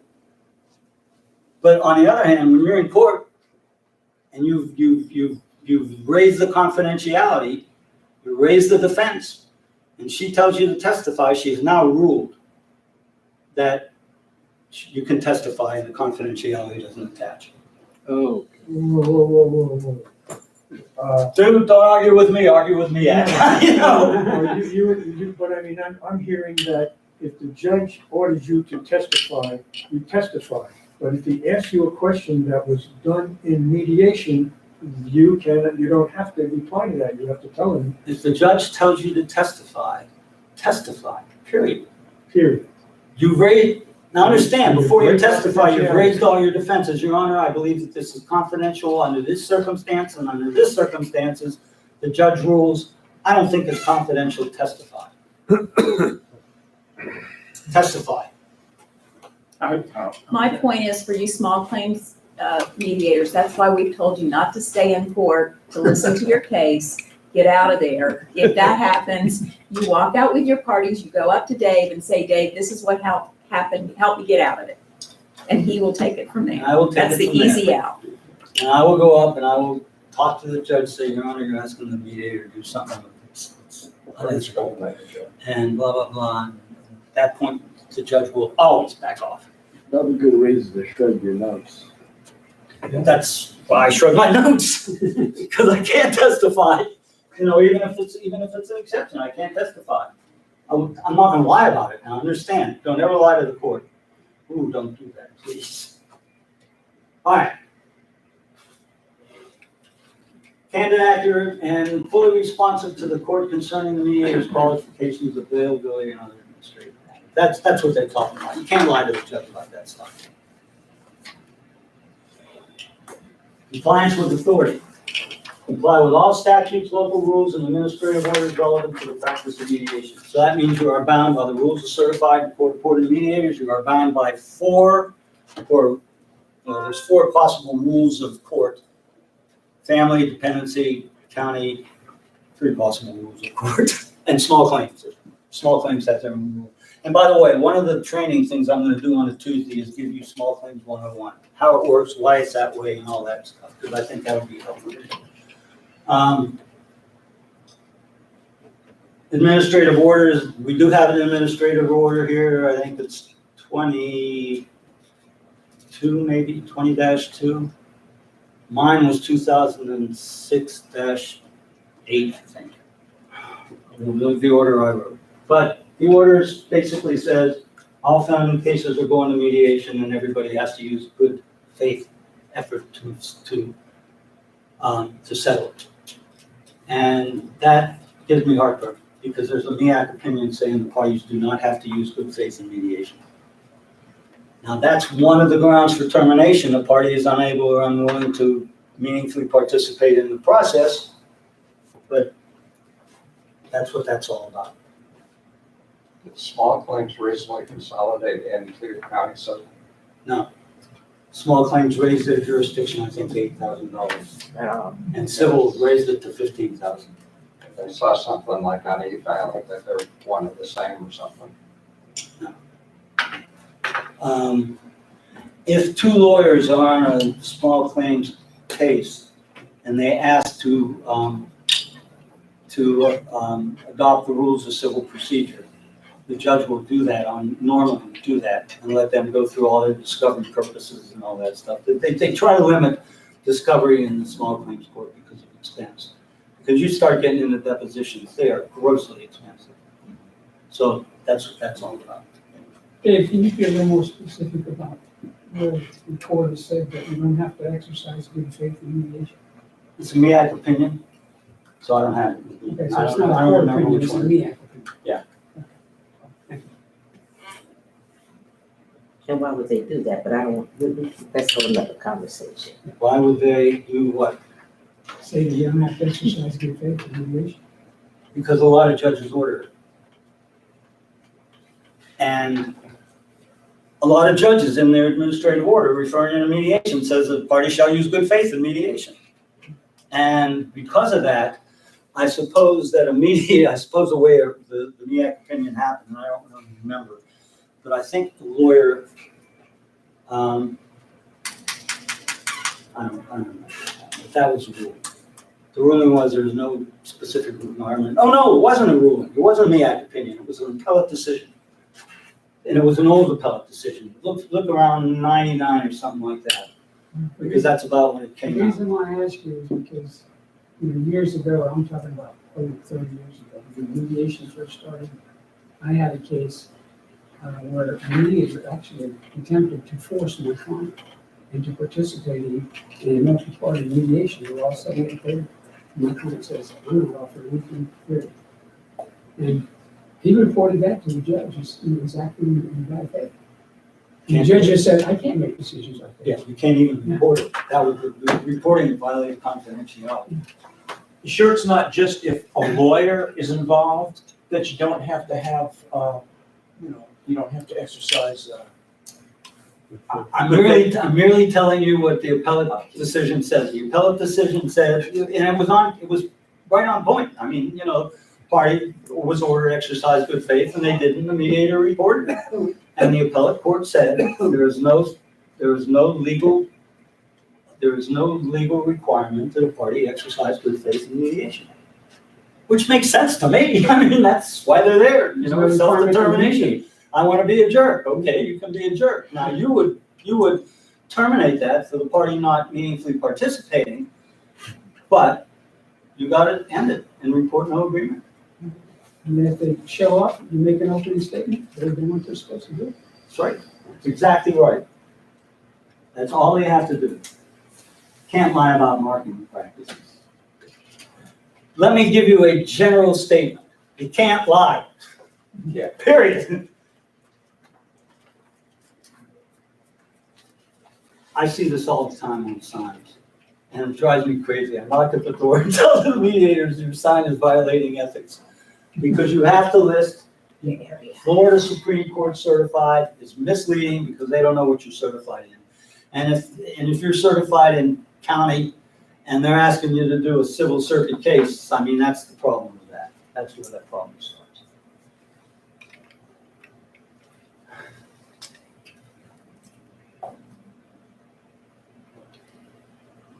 Okay, we all know that, right? Mm-hmm. You can't imply or state that you have adjudicative experience, including but not limited to service as a judge. So the judge can't say, I was a judge to get business. There's places that he can list it, but he can't list it on trying to get business and stuff. No contingency fees in mediation.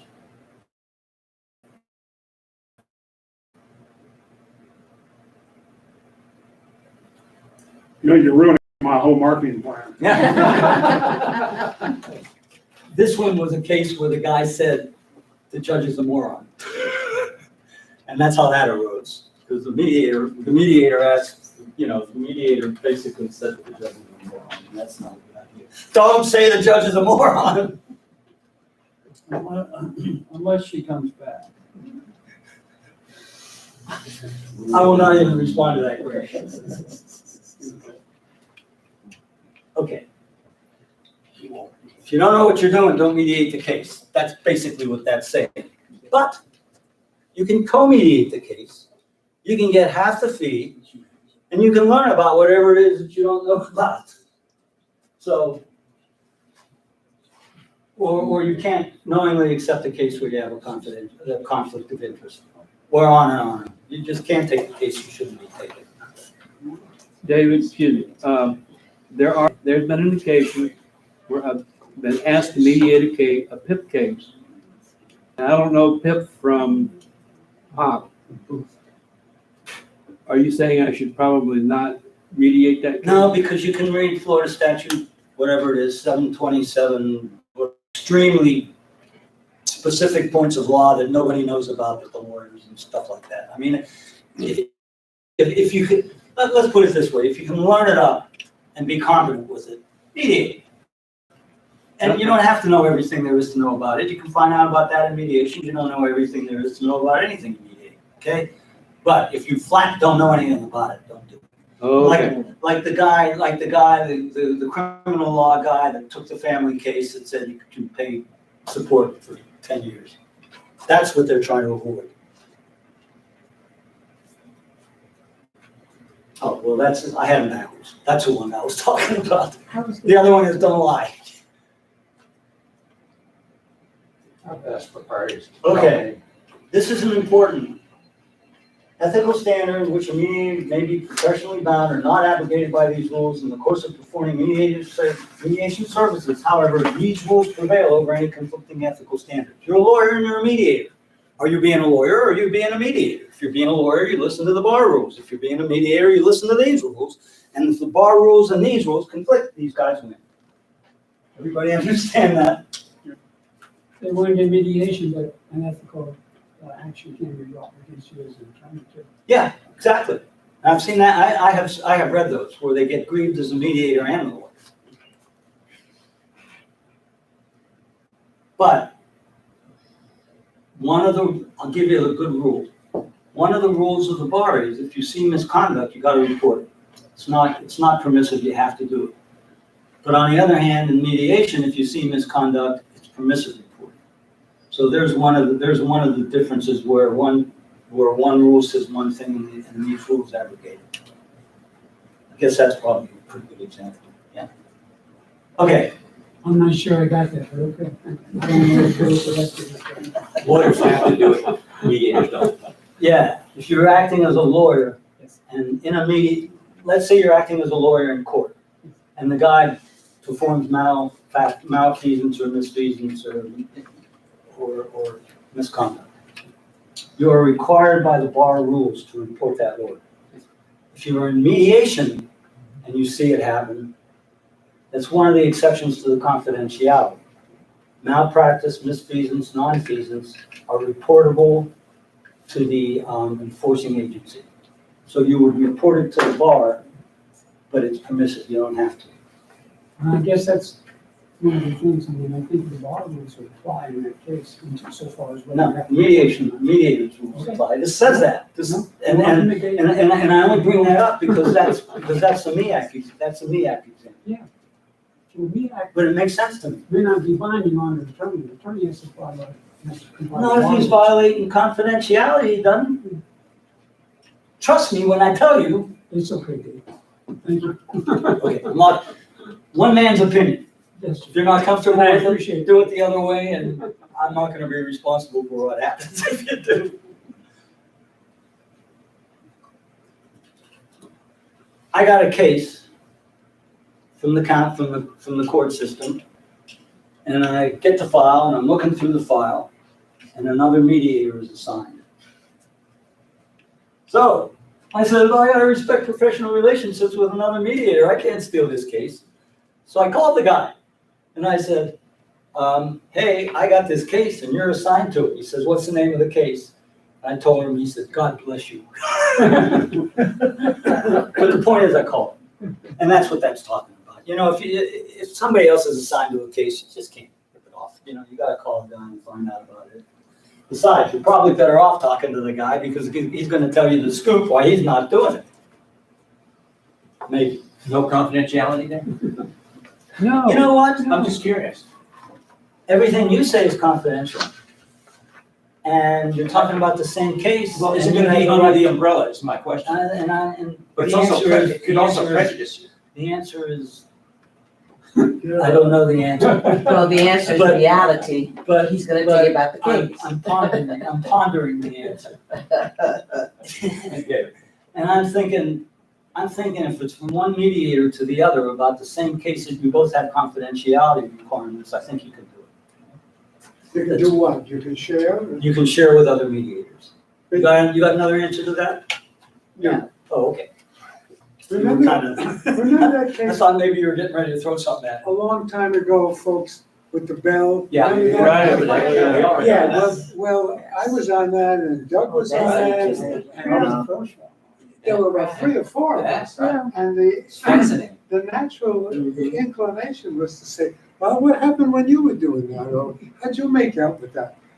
And what, I know you guys can talk about it, because you're under that umbrella. I'm not sure about the other attorney. That's, And we actually used it as a training. Yeah, we did. yeah.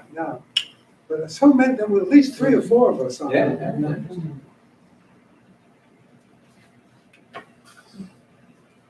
promote cooperative, well, anyhow, we talked about that.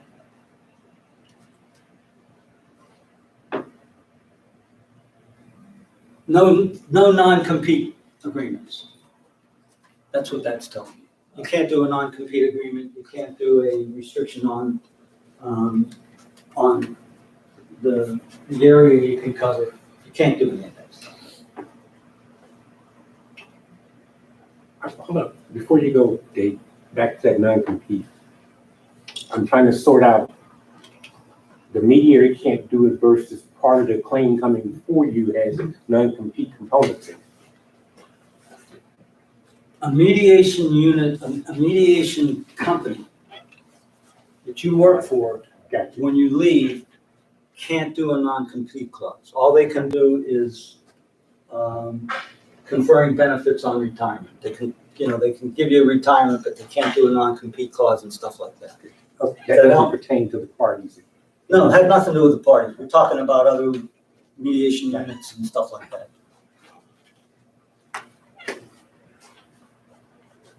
Gotta do pro bono stuff. You're doing it, you're doing it every day of your life, God bless you. And you gotta do some pro bono cases every year. Oh, yeah, so that's not a should, it's a shall? Yeah. Because it says should. Well, you don't have to run out in the street and say, hey, I gotta do a pro bono case. Anybody have a mediation case and you don't have any money? You don't have to go looking for it, but if it comes to you, you gotta do it. And I think the test is 2 a year, if I'm not mistaken. And you also have to do, mentorship, things like that. Who are you talking about? Nothing for mediation, doing mentorship for trainees. Nothing that applies to us. Okay, Rex, that threw me off when you said mediators. Okay. That's weird. Uh-oh, it's about to, I think it's about to go into blue land.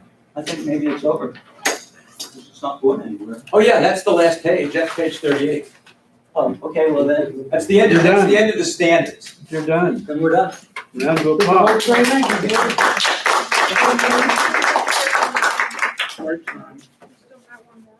Yeah, we got Jennifer. Oh, I thought she was. Oh, I thought she was. But they can take a quick break because we've got to get set up. Take a break. Thank you.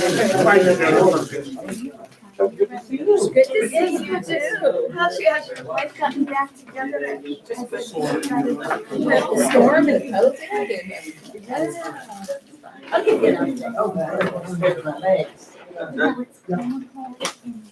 Hey Dave, can I borrow your computer or do you need to set mine up? No, you can borrow mine, you can even use my little computer. Like blue.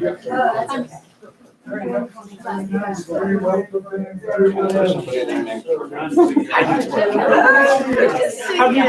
You look great. I'd be fine, just find your way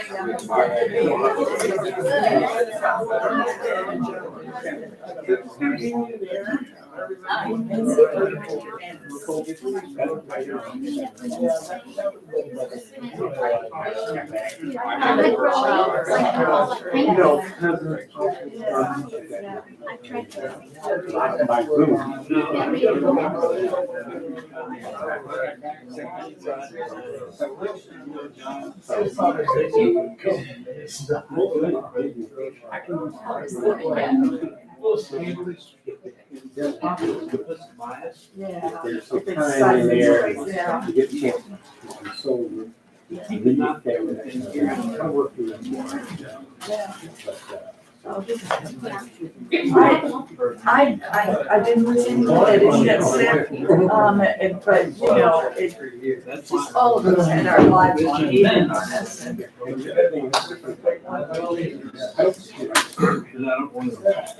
I don't want to get stuck in that place. There was a couple of things I said. When you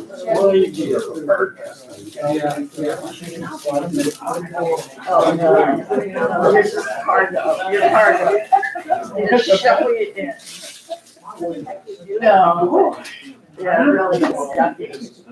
I mean, you know, I'm old enough, I remember when you put on the hat. The family came to the airport to see you on. And Yeah, Lynn Haven. Hey Trudy. Hey, how are you?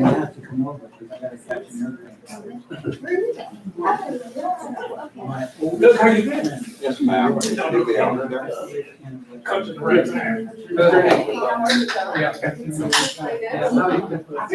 Yes. And that's not what you told me. Okay.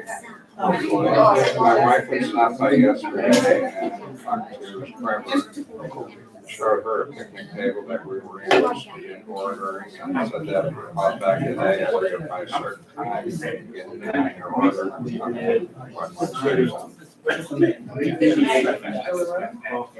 She's an automatic. Right now. And I don't have a number, they didn't have a picture, which isn't gonna do any good right now unless you run it back.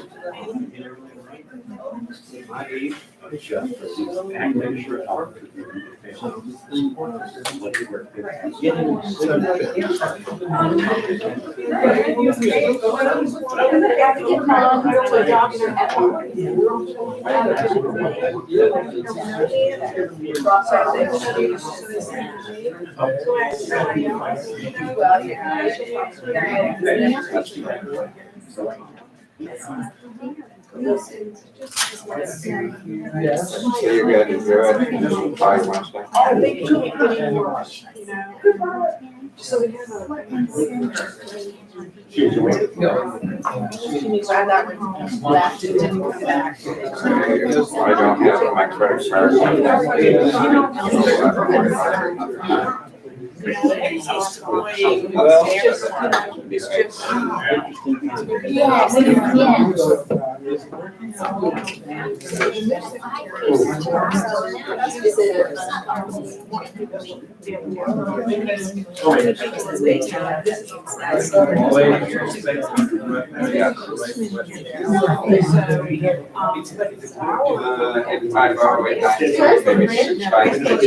Well, no, The grant works from home. The grant is 14.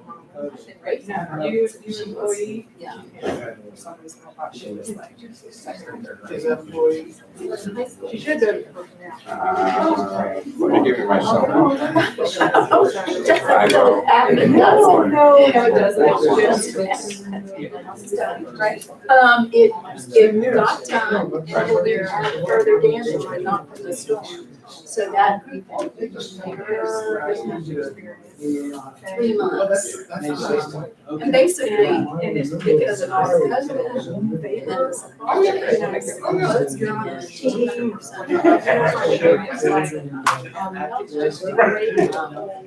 so I'm putting in a fish can down to the where they get it out of the kitchen cabinet, it's down half my bathroom.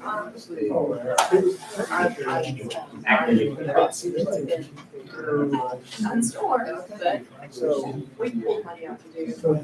Don't do what I do. I know, it should have been about 80,000, came in at 150. And we just went I've got tables, folding tables, and some shelves, and who needs cabinets? Who needs a kitchen limits? Yeah, And she had. who needs flooring? No, we've got cement. Yeah, the same thing. The same with me. They say that we want to put a certain China. That's right. Half the houses, it's just, the kitchen, the master suite, and the master. But,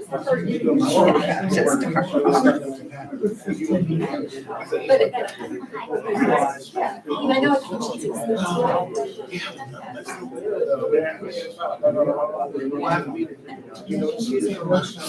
I know, that's exactly what's in there.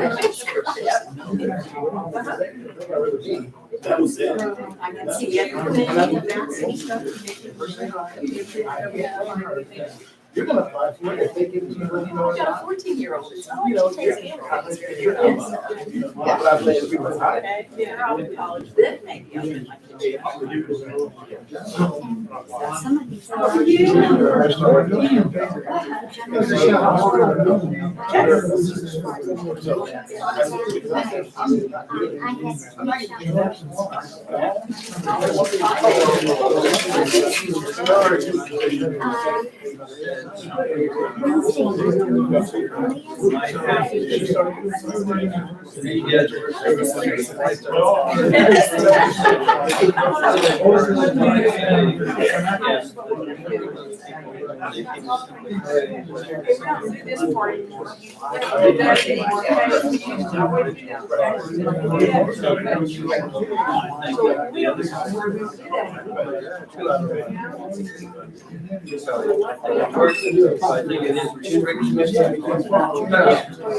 Ladies and gentlemen, if you find your badges do not work, let me know.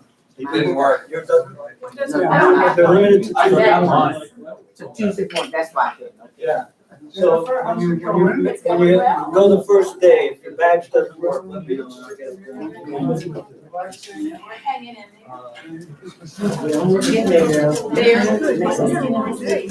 Yeah. COVID's been tough, and the workforce has been tough. That's okay. You could tell me.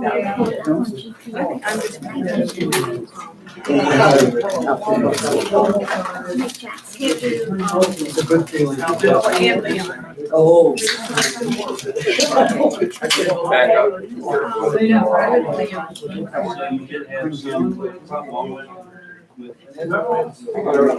little bit of time more than we could.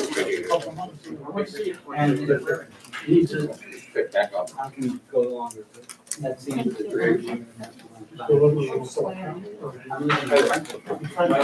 Welcome to the process. We're a couple Of course. Girls, what I don't know a long time. Okay. That's why I didn't work today. But I came in Tuesday, just to.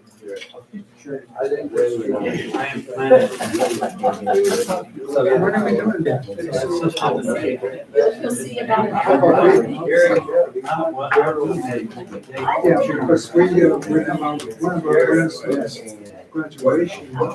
still a lot of distraction. I always has. This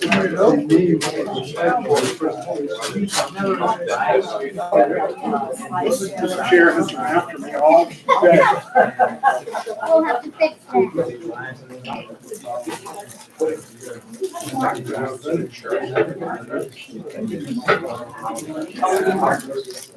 I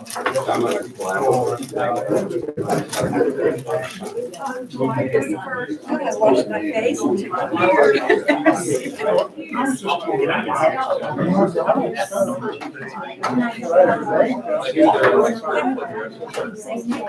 Usually it's like I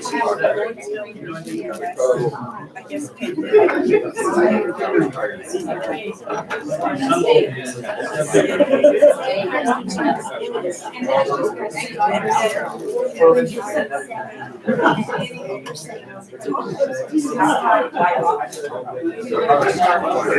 My wife and I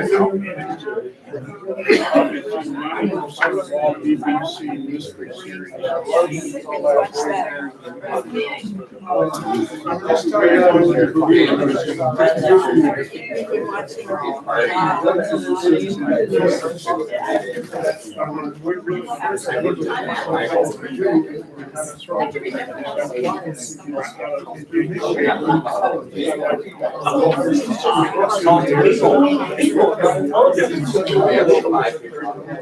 Okay, ladies and gentlemen, let's go down here.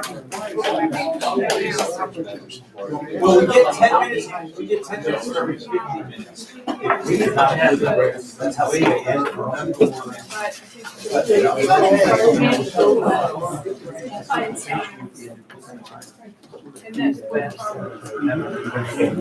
Ladies and gentlemen, before we get started, I want to introduce you to my friend, my employee, my boss. At one time, maybe. Yeah. You were my boss. Yeah. A little bit of everything, so, and my good friend. I'm Jennifer, a good friend too. This is, does she have a name? He says Jennifer. No, I'll introduce myself in case you've forgotten.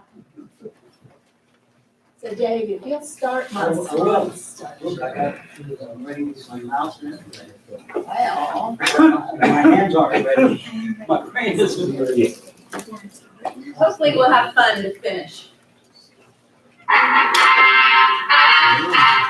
Yeah, right.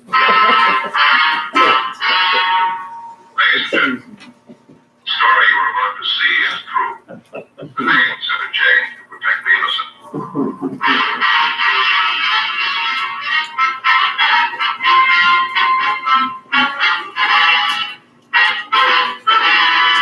Incidentally, it's on Fawcett.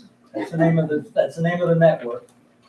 So I did want to go a little down memory lane for a couple of reasons. And as Dave said, it's so good to see old friends, and there's some new friends back there I need to meet. But I'm Jennifer Hodges.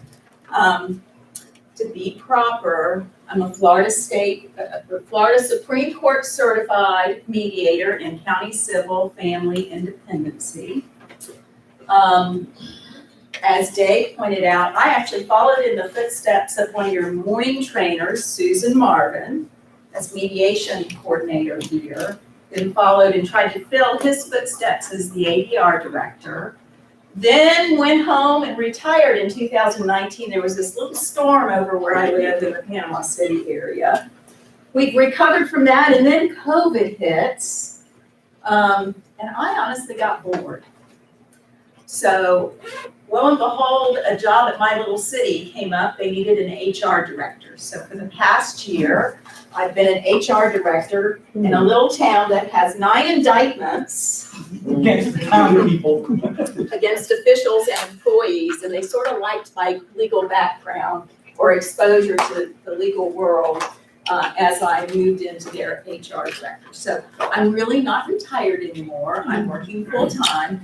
And in that job of HR/risk management/consultant to the city manager, I use mediation skills on a regular basis.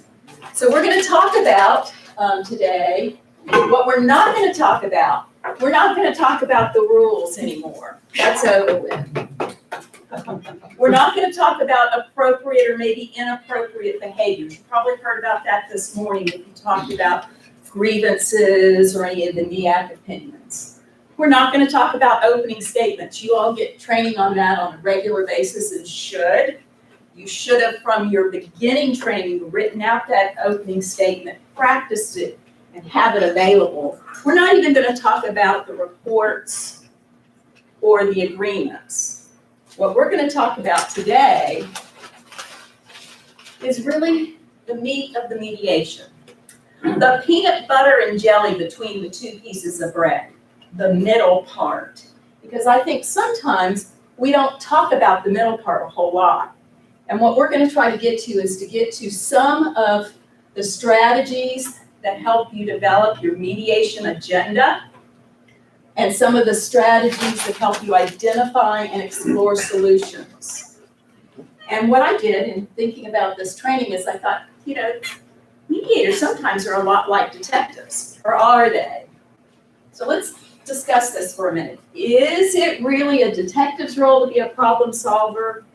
And is it really a mediator's role to become a problem solver? Okay, let's talk about the detectives. I started with a theme music from an old show, some favorite detectives. Think about your favorite detectives from TV, or maybe you personally know a detective. Should a detective be a problem solver? Absolutely. Absolutely. Why? What do they do that makes them a problem solver? Solve a crime? If you consider crime a problem, personally, it's a crime. Collect information. So they collect information in order to do that. They interview their clients or their witnesses. Gather evidence. Write reports.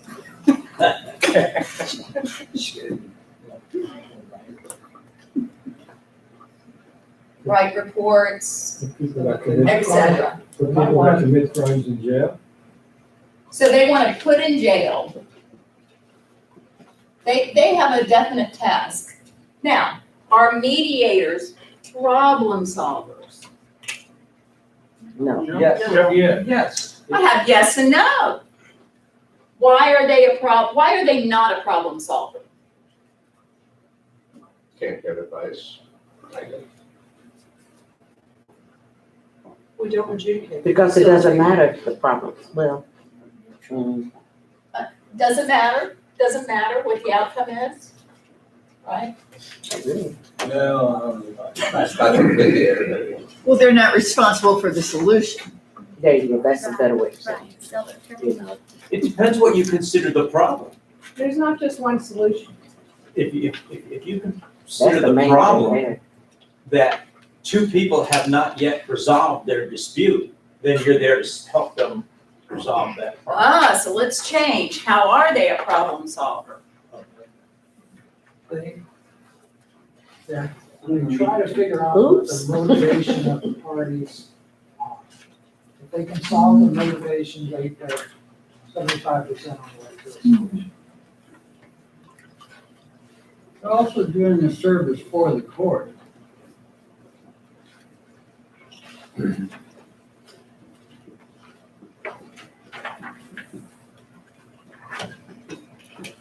Who else are they doing a service for? The parties. What makes a mediator like a detective? What are some of the things that a mediator does that a detective does? Write reports. Write reports.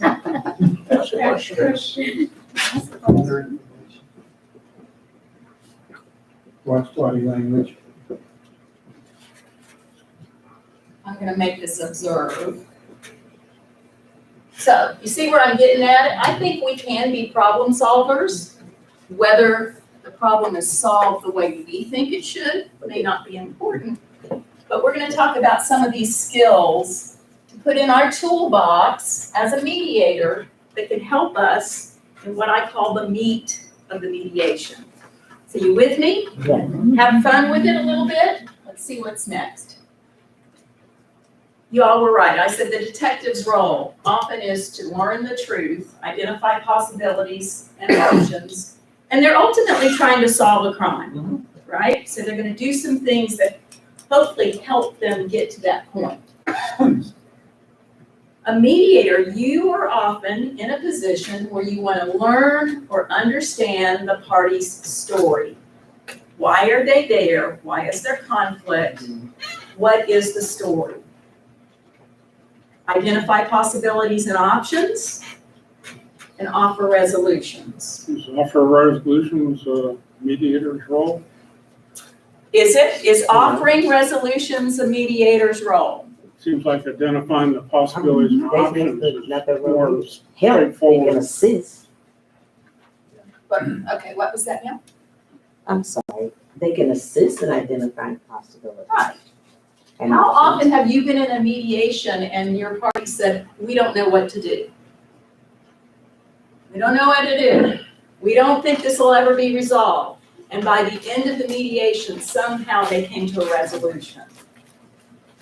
So there's a rule. I lied. I said we weren't going to go by 3 rules. But we will talk about rule 10.220. One thing before you go to that slide, the slide before, you might want to change it on your next one, instead of offering resolutions, facilitate resolutions. Okay, thank you, Larry, for that.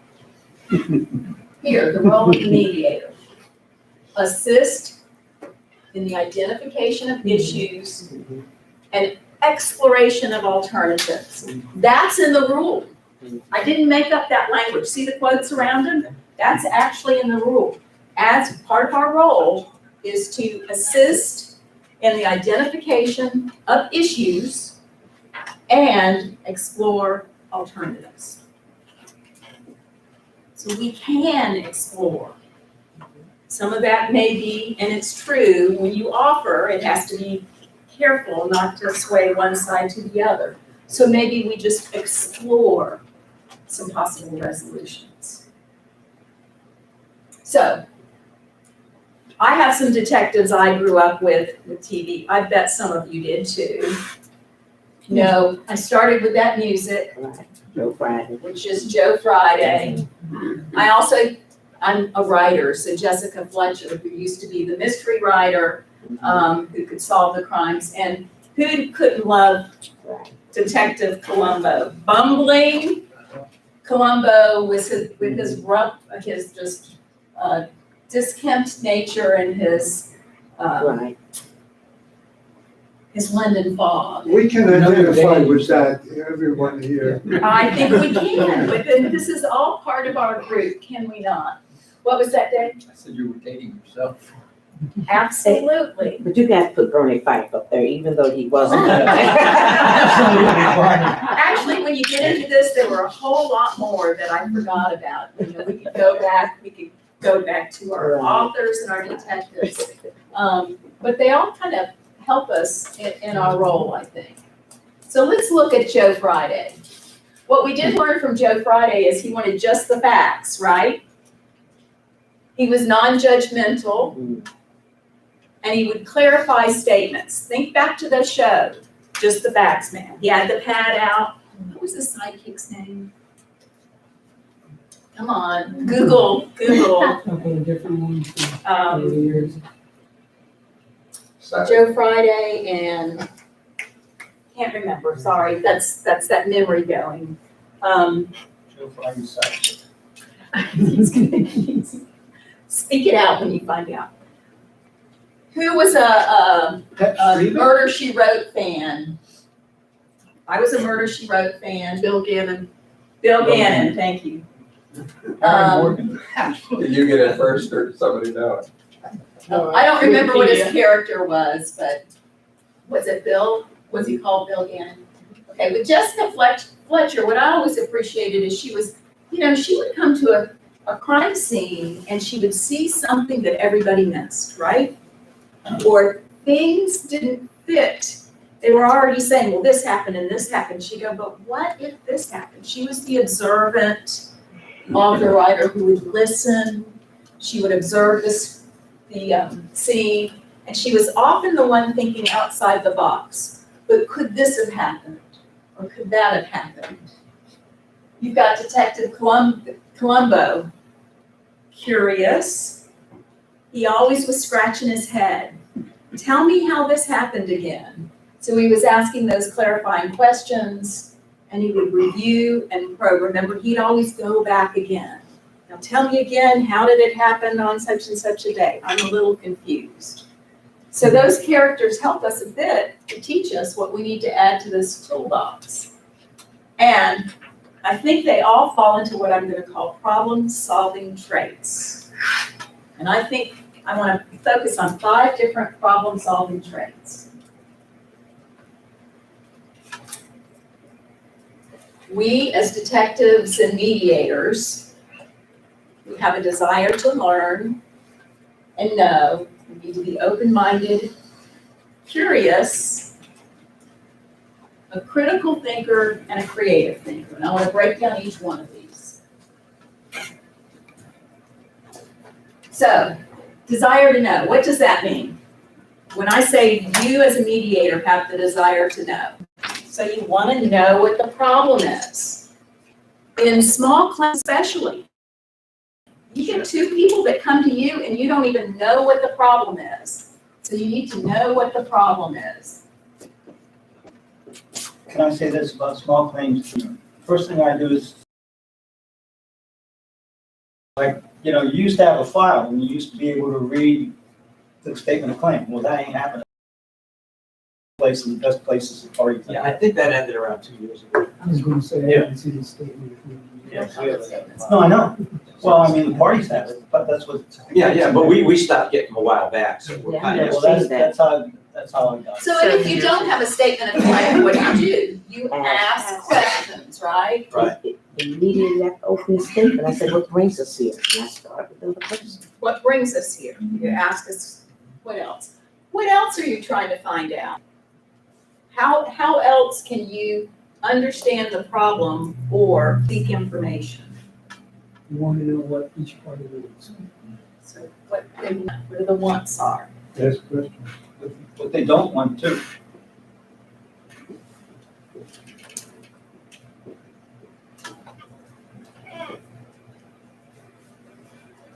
And it could be as simple as, like Dave said, if you had a sheet of paper and you can compare or review, that can help you like a detective. They're going to try to read everything they can on that case, right? They're going to have a case file. They're going to have a potential suspect. They're going to read what they can. They're going to identify persons of interest. So they're doing that kind of research. But as a mediator, if there is a report, if there's case file, you need to do your homework and review what's coming before you. In small claims, the way you do that is the 2 parties come to you. And what was that, Sharon, that you said you do? You ask them. And right after my opening statement, I said, well, I go to the plaintiff. Please, can you tell us why we're here? Tell me why you're here. Tell me your story. So you have to be upfront to ask that question. Try to fill it in. Try to find out what the story is. Then when that story is revealed, you're going to turn to identify parties. How many of you have been in a mediation? And yes, they pretend they're the right parties and they're not. So you have to identify the parties, and then of course that helps you prepare for the mediation. Our training here helps you prepare for mediation. Your training on Tuesdays before getting back into the swing of things and doing in-person mediation helps you prepare for that need of doing mediation. So that's what we're trying to do. So we've asked the questions. Now, our next step is to be open-minded. How many of you think this is a difficult trait to possess? Being open-minded. Why? Because I know what you want, I don't have to ask. You already know. You have some inherent bias. We all have some inherent bias. I think I heard Dave said, yeah, we're biased. We're going to go to the person, we remain open-minded. Why? John, why should we be open-minded? Well, if you go with your own perspective, you just, you're prejudging what's going on. You're prejudging. You know, let's go to Jessica Fletcher. If she wasn't open-minded, she might not have been able to solve as many cases as she did. I know it's on television, but. Harry Drake. Pardon? Harry Drake. Harry Drake? In the law. Oh, come on. Oh, see, I didn't follow that. Okay. Oh, so I did it then, right? Yeah, if you come in with already made-up decisions, you might miss something that's important. So we want to remain open-minded. Well, you might come to the wrong conclusion. You might, and a detective, if the detective wasn't open-minded, what could happen? I mean, they're supposed to be open-minded. They're gonna think everybody's either innocent or maybe everybody's guilty. I know Tom was in law enforcement. Yes, everybody's innocent until proven guilty, but as an investigator, you might say everybody could be guilty too, right? You're gonna look at both of those sides. You're going to give equal position and placement to everyone.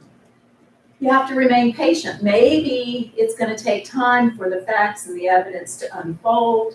You're always gonna be observing and you let the facts speak. But as a mediator, you do have to keep an open mind. It might not matter who's right and who's wrong, right? As a mediator, I'm not gonna decide who's right and who's wrong. I have to let it be said. It's gonna be the two parties. They're gonna be self-determining, but I've gotta listen and I've gotta hear. I'm gonna remain patient and observing. So somebody tell me the mediation they've had where they just had to wait and be quiet. What happened when you were quiet? Doug? They come up with their own solutions. So how did you just get quiet in the mediation? A lot of times, being quiet is the best possible thing to do. I think it's easier sometime in caucus. You have one party, that way you don't have competing parties. But it's the one way where you can say, now, let's go over your story. Tell it to me again, and then get really quiet and let them reveal their story. I know you all have had parties that you felt like it was difficult to get out of them what the issue is. Sometimes being quiet helps you get that information to come forward. Just don't ask who gets the tax break. Don't ask who gets the that. Being observant. Being patient, not saying, hey, you've already taken 10 minutes, we need to be done in 20, and I still have to write something up. How would that make you feel if you were a party? Is that a good skill to have? No, you've got to be mindful of, are we still just going over the same thing over and over again? But sometimes being patient, letting them know it's okay for them to take the time. And the bottom line, I think, not only with mediation, but in court cases, is it's called a hearing for a reason. People just want to be heard. Sometimes you as a mediator might be the only other adult who listens to their story. Well, Letting him tell. What was that? Go ahead. Come on, we can Well, have. and I do obviously agree with that. And in the mediations that I used to do at the city, I let the parties talk. But when we come to small claims court, we are somewhat under a time limit. And there are some people who really need to tell the story. And, you know, I just had a couple of times where, you know, we had to move it on and get the paperwork as close to waiting. But I think at small claims court, we could do a better job. And maybe that's through the judge's understanding. Sometimes it takes a little longer. The good thing about small claims is it should be a single issue. It should be less complicated. And I think it's okay to say, no, we're not done yet, it's gonna take a while. Because some people tell their story or begin to tell their story after they get comfortable and trust you, and that takes some time. I saw another hand.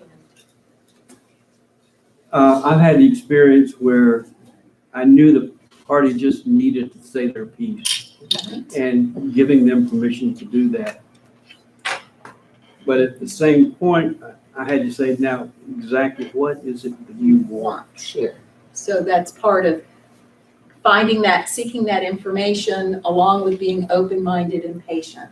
Just tell me what you want. And sometimes they say, I don't know. I don't know. And that's the one thing I want to hear. I want to know that they know. Jennifer, I had a case recently where the defendant was adamant about being heard and went on and on and on. And just listening to his tone, you would not have thought that there was room for an agreement to be reached. But after he ran out of breath or whatever, he's like, okay, now I'm ready to solve it. They just needed to get it heard and said. You'd be surprised how many times that's the case. Yeah. They just want to tell their story. I have found, especially on the family side where parties are represented, that I have to make it very clear in my opening. You guys have my undivided attention for the next 3 hours. You have from 9 to 12 or 1 to 4. Because attorneys that have mediated with me on the private side expect me to go long, and I can't do that when I'm doing program work. Right. Because I may have, a 9 to 12 and then 1 to 4. Right. Nobody wants me without a sandwich in between. Right.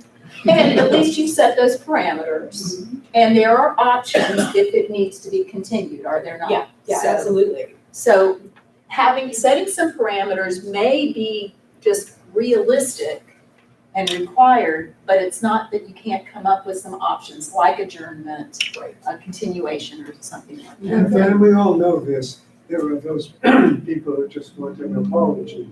Absolutely. The omission of culpability. I don't want any money, just want him to say he's sorry, and then he's responsible. Jennifer, maybe you can give a couple of ideas where a mediator isn't just a scribe.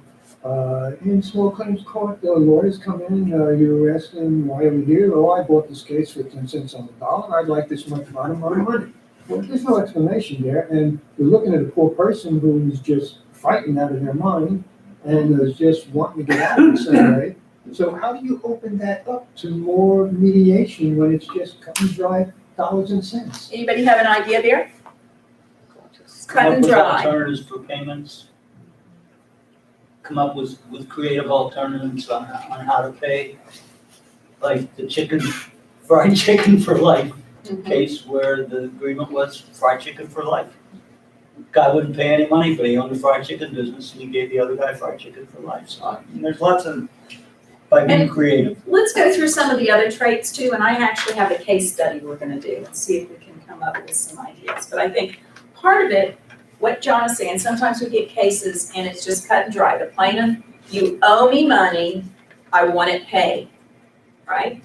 You owe me money, it needs to be paid. Or you owe my client money and it needs to be paid, whatever it is.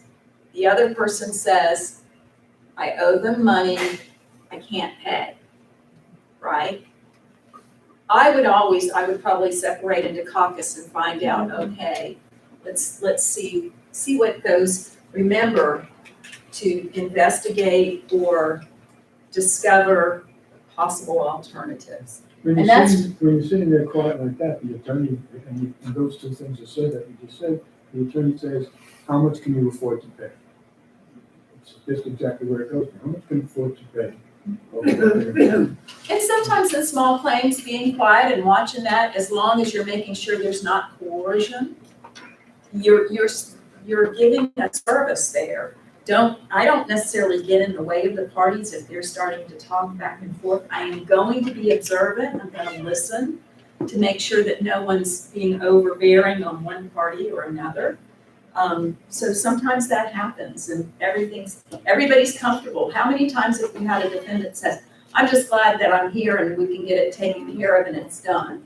They have buried their head in the sand through all the other receiving notice. They've ignored all the emails, they've ignored all the phone calls to try to take care of this debt, family, they got you are summoned to court, that's when they take notice. And so now they're just really ready to take it over. Well, on the other hand, I've been trying to get hold of the plaintiff for 6 months and nobody ever calls me back. Right. Sometimes it's the first time I get to talk to the plaintiff. Right, so it happens with that. But what we're gonna move into is, as we end up with open-mindedness, I do think this is one of those things we have to remind ourselves of on a regular basis, because we can go into it with thoughts of our own opinions, and we still have to remain and be observant. We still have to refuse to pigeonhole your parties. Don't make the assumption that they can't come up with a solution or a payment. Maybe they can.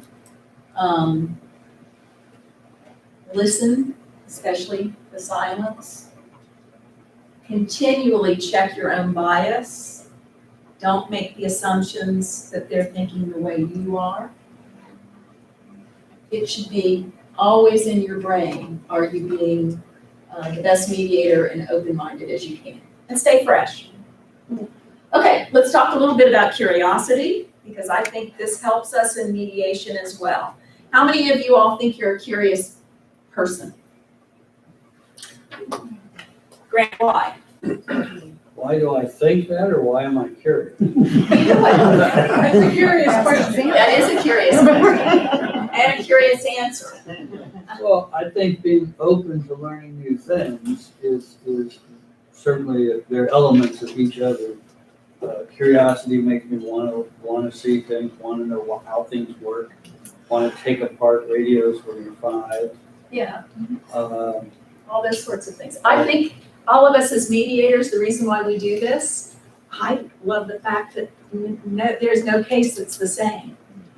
I'm curious, I'd like to know. I like to have, there's a helpful part of it, sure, I like to be helpful, but it's not the same thing over and over and over again. It's different every time, and that's fun. And part of the way we get through that curiosity is, don't we ask a lot of the W questions and the how questions? We're gonna ask the who, the what, the when, the where, the why, the how. I mean, these questions help us get through and understand what may be before us. We're gonna ask those open-ended questions that help us understand the story. Describe for me. Explain. Describe for me why it's difficult to pay. Explain why it might be difficult to pay. It might be done in a caucus.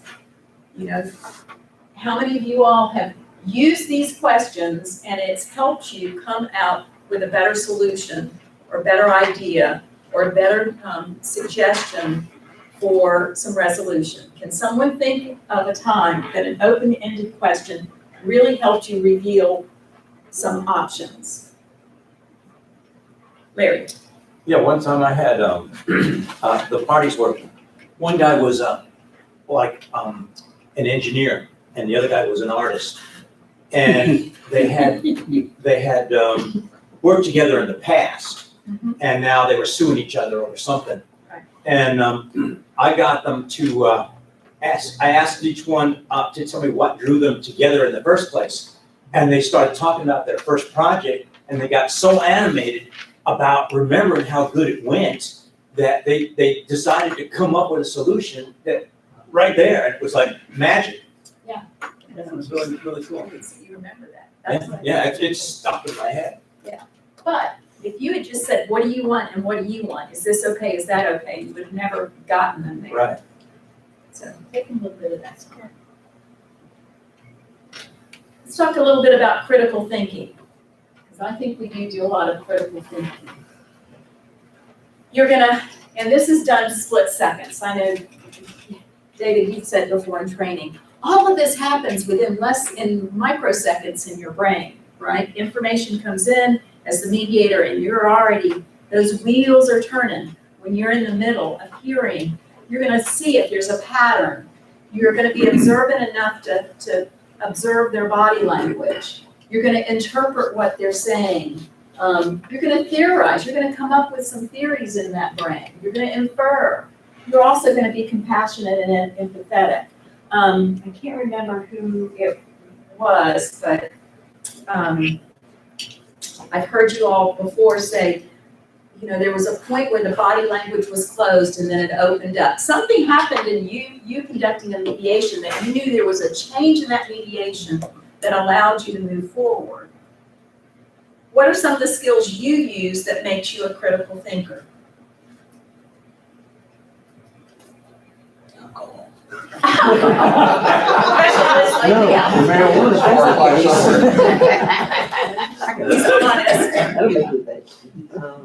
One of the things that I've observed and learned in my time here is take the whole process on a continuum. We're here where we're trying to make a decision and we got an idea of what that agreement looks like. How far back do we have to keep going until we get some continuity? So you are theorizing, you're using that information, you're seeing where do we, you know, where there might be an end game going. At some point, they had some kind of agreement because they got here. Yeah. So let's work that.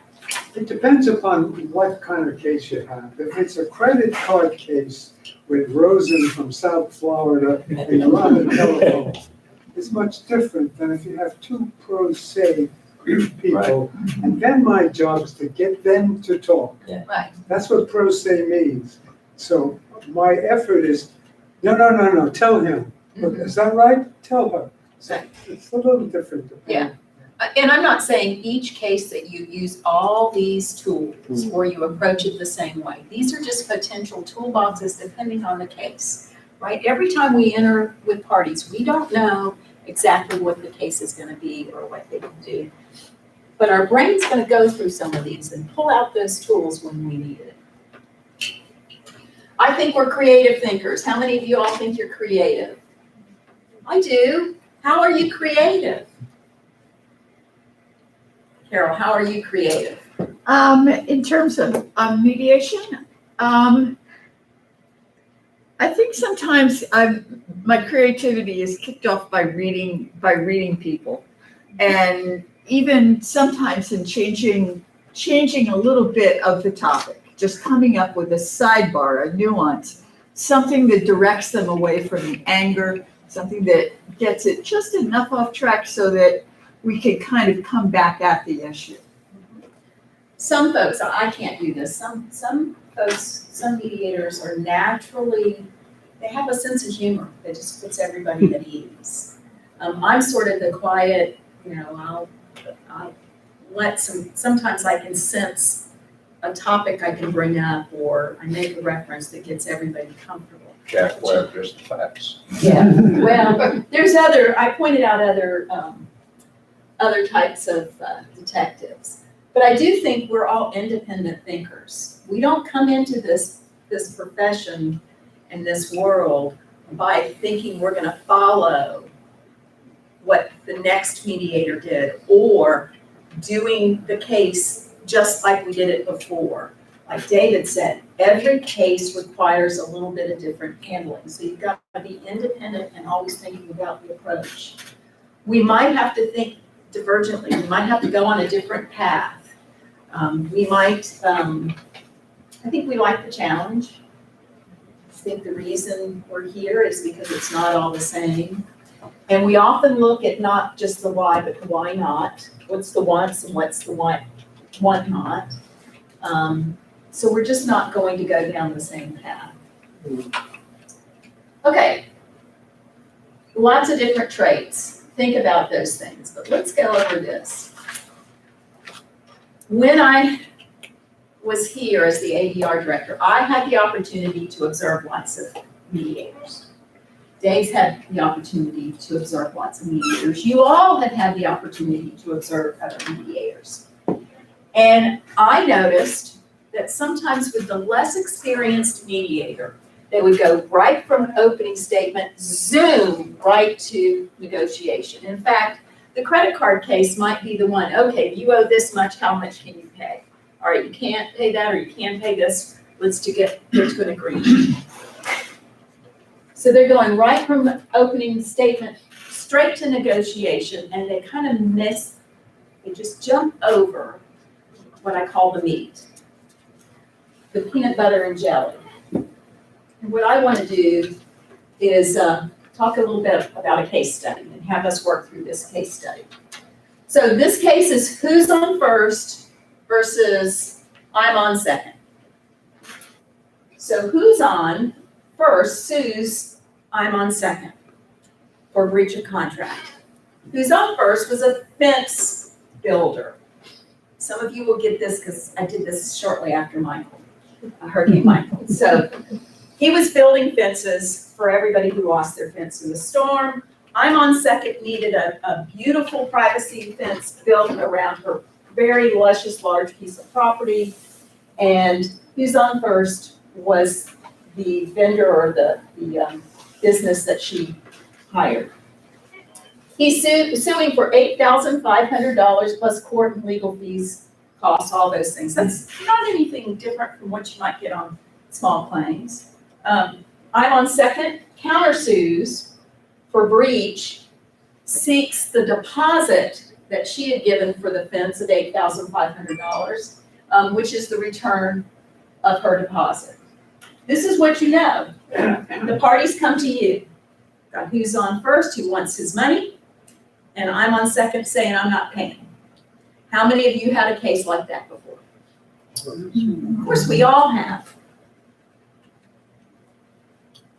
Here's a few additional facts. You've got the parties in the room, and you find out that the agreement that who's on first and I'm on second had was that the fence was supposed to begin April 1st, 2020, and was to be completed April 30th, 2020. But what happened in our world in 2020? COVID stopped the project. There was a nationwide ban. He was not an essential worker. He couldn't get on the property to do this job. The project was able to start in June 2020 and was completed just a little after 30 days, July 10th, 2020. And Huson provided a due upon receipt invoice to I'm on second and had it dated July 11th. And to date, 2 years later, that's how fast it happens through the court system, I'm on has not paid the final invoice, stating in an email that the fence was not completed to her satisfaction or within timeframes. Right, so does everybody have the case? Mm-hmm. Pretty simple, right? Who says no? Why not? I don't know yet, but I know where you're going. You're trying to trap us.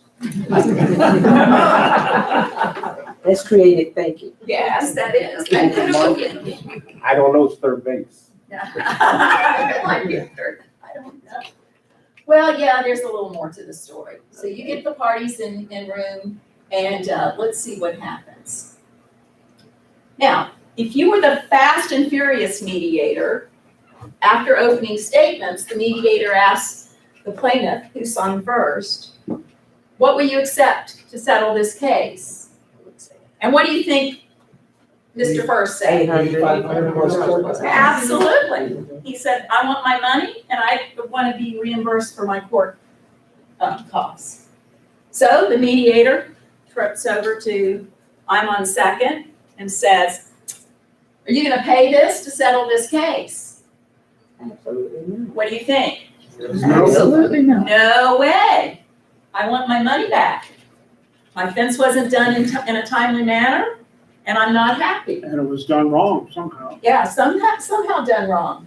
Then the mediator, what does the mediator do then? Goes up and sees you. Impact. Writes a report, right? What does the report say? Impact. No agreement. No agreement. Ended in an impasse and no agreement. That's what I call the fast and furious mediator. Let's see what the curious, critical, creative mediator did in this case. So after opening statements, they observe. Have you ever sensed there was more to the story? There's more to this story. So the mediator decides to separate the parties, doesn't learn much from Mr. First at all. Has a session with Mr. First, who's the plaintiff, finds out he did the fence, he got his down payment, he wants to be paid for the rest of the fence, had pictures of this beautiful fence. He said, I don't know why this is such a big deal. And then the mediator goes over to the defendant. This is what we find out. There are special circumstances. Special circumstances that, needed to be done before her wedding. And she and her fiance were nudists. And they wanted a privacy fence around the property. That's creative. Didn't want unwanted folks to either join the wedding or be embarrassed by the wedding, because they certainly weren't. And not having the fence done in a timely manner meant she had to go reserve an expensive venue someplace else that was not part of their budget. She did not want the mediator to share their lifestyle with Mr. First, but she said, you can say it's important. It was important for me to have it done for my wedding. She also learned that he had switched out the materials that was on the contract for an inferior grade. And so she felt like that was something that should be brought up and discussed as well. The plot thickens. So mediator, what are you doing now? Taking off my clothes. Stand by to the next wedding. I cannot think of a better resolution than that. Looks like he wanted a ribbon for the first party. Now you're working two And what is she independent taking a cases. picture of? What is that? You're working two related cases. You have to figure out how to get the timing issue resolved. And then what in the world's going on with the standards, the Yes, materials?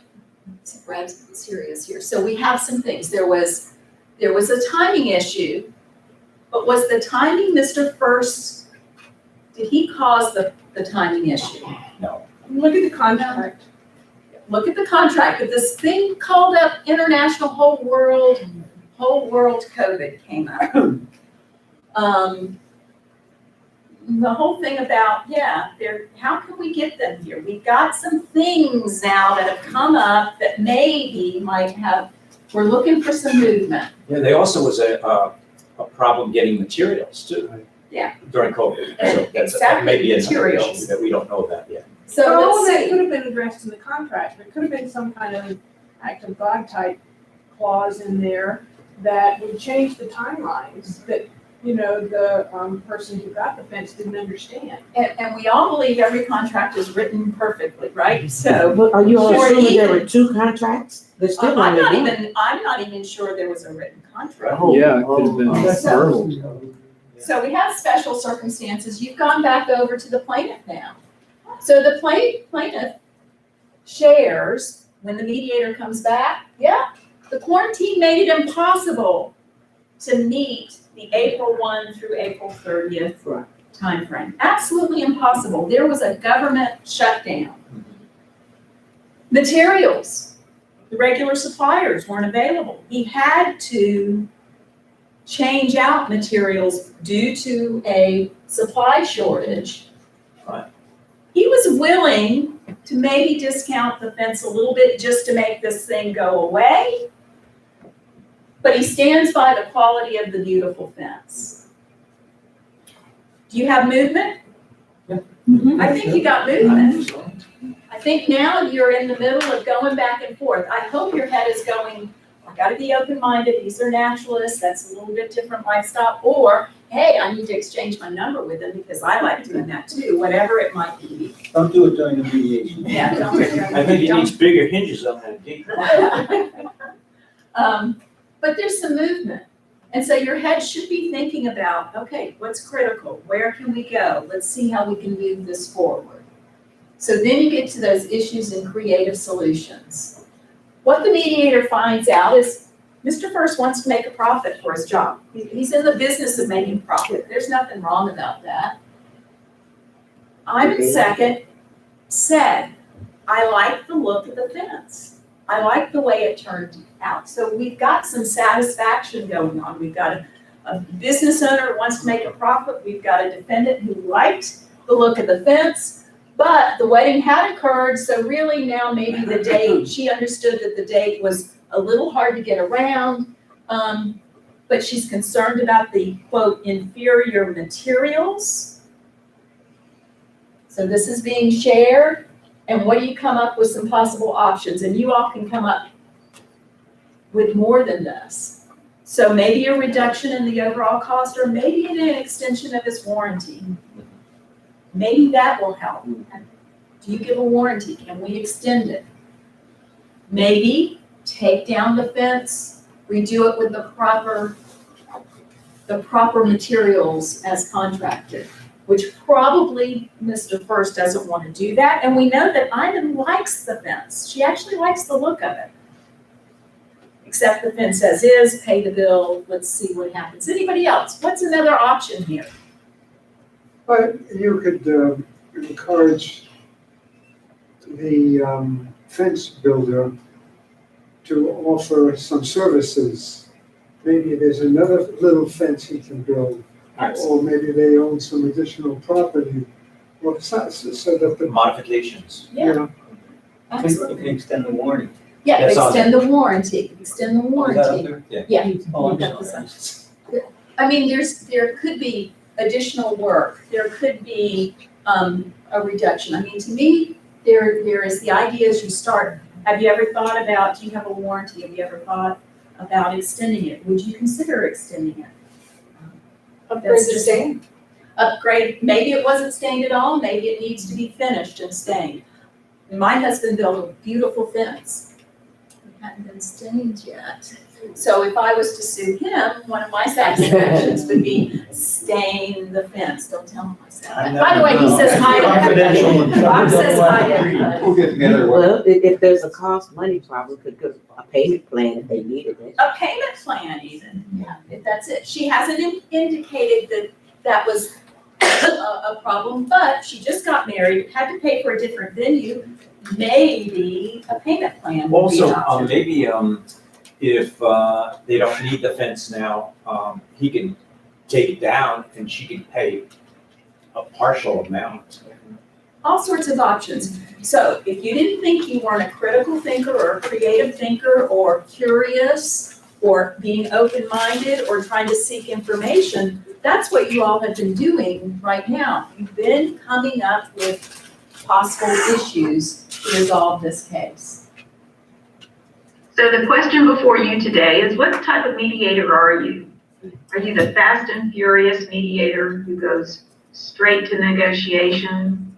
Or are you the curious, critical, creative mediator who takes the time to problem solve like a detective? I don't know about you, but I like the second one when I have a case that allows me to be thinking the whole time. That's part of my drive to be a mediator is it makes this brain work. And that way I want to know what the information is. So the open-ended question here is to ask the lady, what do you like about the fence? Yeah. That would be a good start. Tell me what you like about the fence. All those different things to put in your toolbox. So any other questions or ideas or suggestions as we end up? That's a wake-up call. Yeah, that is a wake-up call. We do have a little bit of time before we end. Yes. I have two, but I'll probably forget the second one, but talking about the first one. When we're dealing with credit card companies, I go out of my way, and they usually say, this is what it is, and turn to the defendant, how much can you pay? And I always stop them at that point and say, that's your complete opening statement. Turn to the defendant, what would you like to say in response? Or, what is your opening statement? Which resets the tone from what the plaintiff's attorney was attempting to do toward where we're supposed to be in the overall setting of mediation. And I'd love to tell a story from one of my early cases in mediation decades ago, where the plaintiff told their story. They were suing for $5,000. I have no idea what it was for. The defendant then told their story, and they had countersued for $8,500. So they are way apart. And I had there was no hope of solving that case. So I was patient and silent. And I think that in that case, one of the important functions, what the defendant needed to have was the ability to say things. And I'm staying out of the way because I don't know what the heck to do. Other than just close the mediation is an impasse, and I didn't want to do that. And after they were able to tell their story, and the parties had a little more back and forth, they totally settled. And they can do that, like, John with the credit card case. You know, I just learned something from this, and that is, don't let the plaintiff put you on the fast track. The mediator. That's a good point. Don't let them give you up. Or more that happens. Because there's more that can go on in there. That's when the lawyer tries to get control.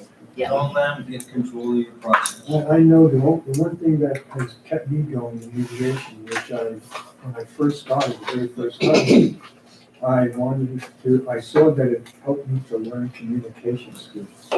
And that's what I reach for all the time, to learn certain skills, especially when I'm dealing with people of different races and creeds and everything else. It's quite interesting. We grow all the time. Absolutely. But like what Grant brought out, I've had some credit card cases that they fast track it. This is how much, this is this. And then I actually will turn and say, now tell me, is this an accurate story? Did you borrow the money, and what your situation? Help me understand your side. And I've had them, you all have had it too. I'm not the person that they say I am. And in some cases, they have enough information that the attorney said, you're right, you may not be. Let's take this back and figure out if you are really the right person. That can happen. But giving that chance to go, now tell me what the story is. You know, and it might be, I did borrow that money. I have tried many, many times to work out something, and nobody will answer my phone calls. I'm coming here because I have this solution. It's not what the attorney says, but I want to do this. And I've had many attorneys go, well, that's reasonable. Tell me what you're thinking of. I'll see if I can get that to happen.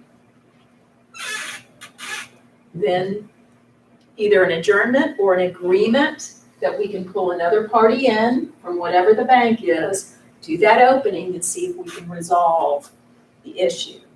You're right. Don't be pressured because one party is saying, this is it, and you have to run to the other side and say, okay, this is it. What do you think? Let's get it done. It's okay. Take a break and say, now you tell me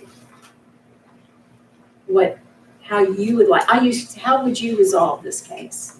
Have you thought about resolving the case? I've had parties say, I haven't thought the first minute about it because I've tried to avoid it. That's an honest statement. That's an honest response. Honest. Okay, let me go ahead and let's separate so we can give you a chance to tell me where you're at with this. I just wanted to, it just occurred to me in these terms, especially in the credit card cases, the defendant is just a number to the plaintiff until you allow them to create a person. And I've had cases where the story that defendant was allowed to tell, because I'm not known for short mediation, the story that they were allowed to tell triggered something that the plaintiff knew about an exception or a fund that covered partial payments or something else. But until they were allowed to tell that story, they were just a number. Right. That's true.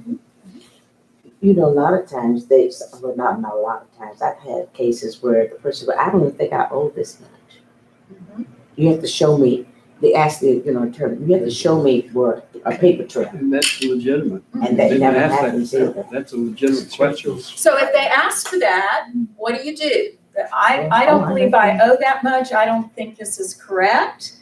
What are some of the options? Adjourn it and let them go get it. Marcia, what would be part of that Well, option? to postpone and to, I forget how I used to write it up, but you need documentation to continue the, So sometimes you could go back to the plaintiff and say, do you have documentation today that you can share? The answer is no. Well, can we take some time? I know Dave doesn't like adjournments, but sometimes it's legitimate. No, don't misunderstand. Adjournments sometimes are required or necessary. Yeah. What I'm trying to avoid is the ones that aren't. Now, if they've come back for the 5th time Yeah. and said, That's not good I enough. still, yeah, I mean, at that point, there is a tracking. What you could do a couple of things. You could write a partial agreement that so-and-so agrees to get these documents to the defendant by such and such a day and return to, there you get the beauty of both worlds. You put people on the hook to say they're going to give materials and then get it back.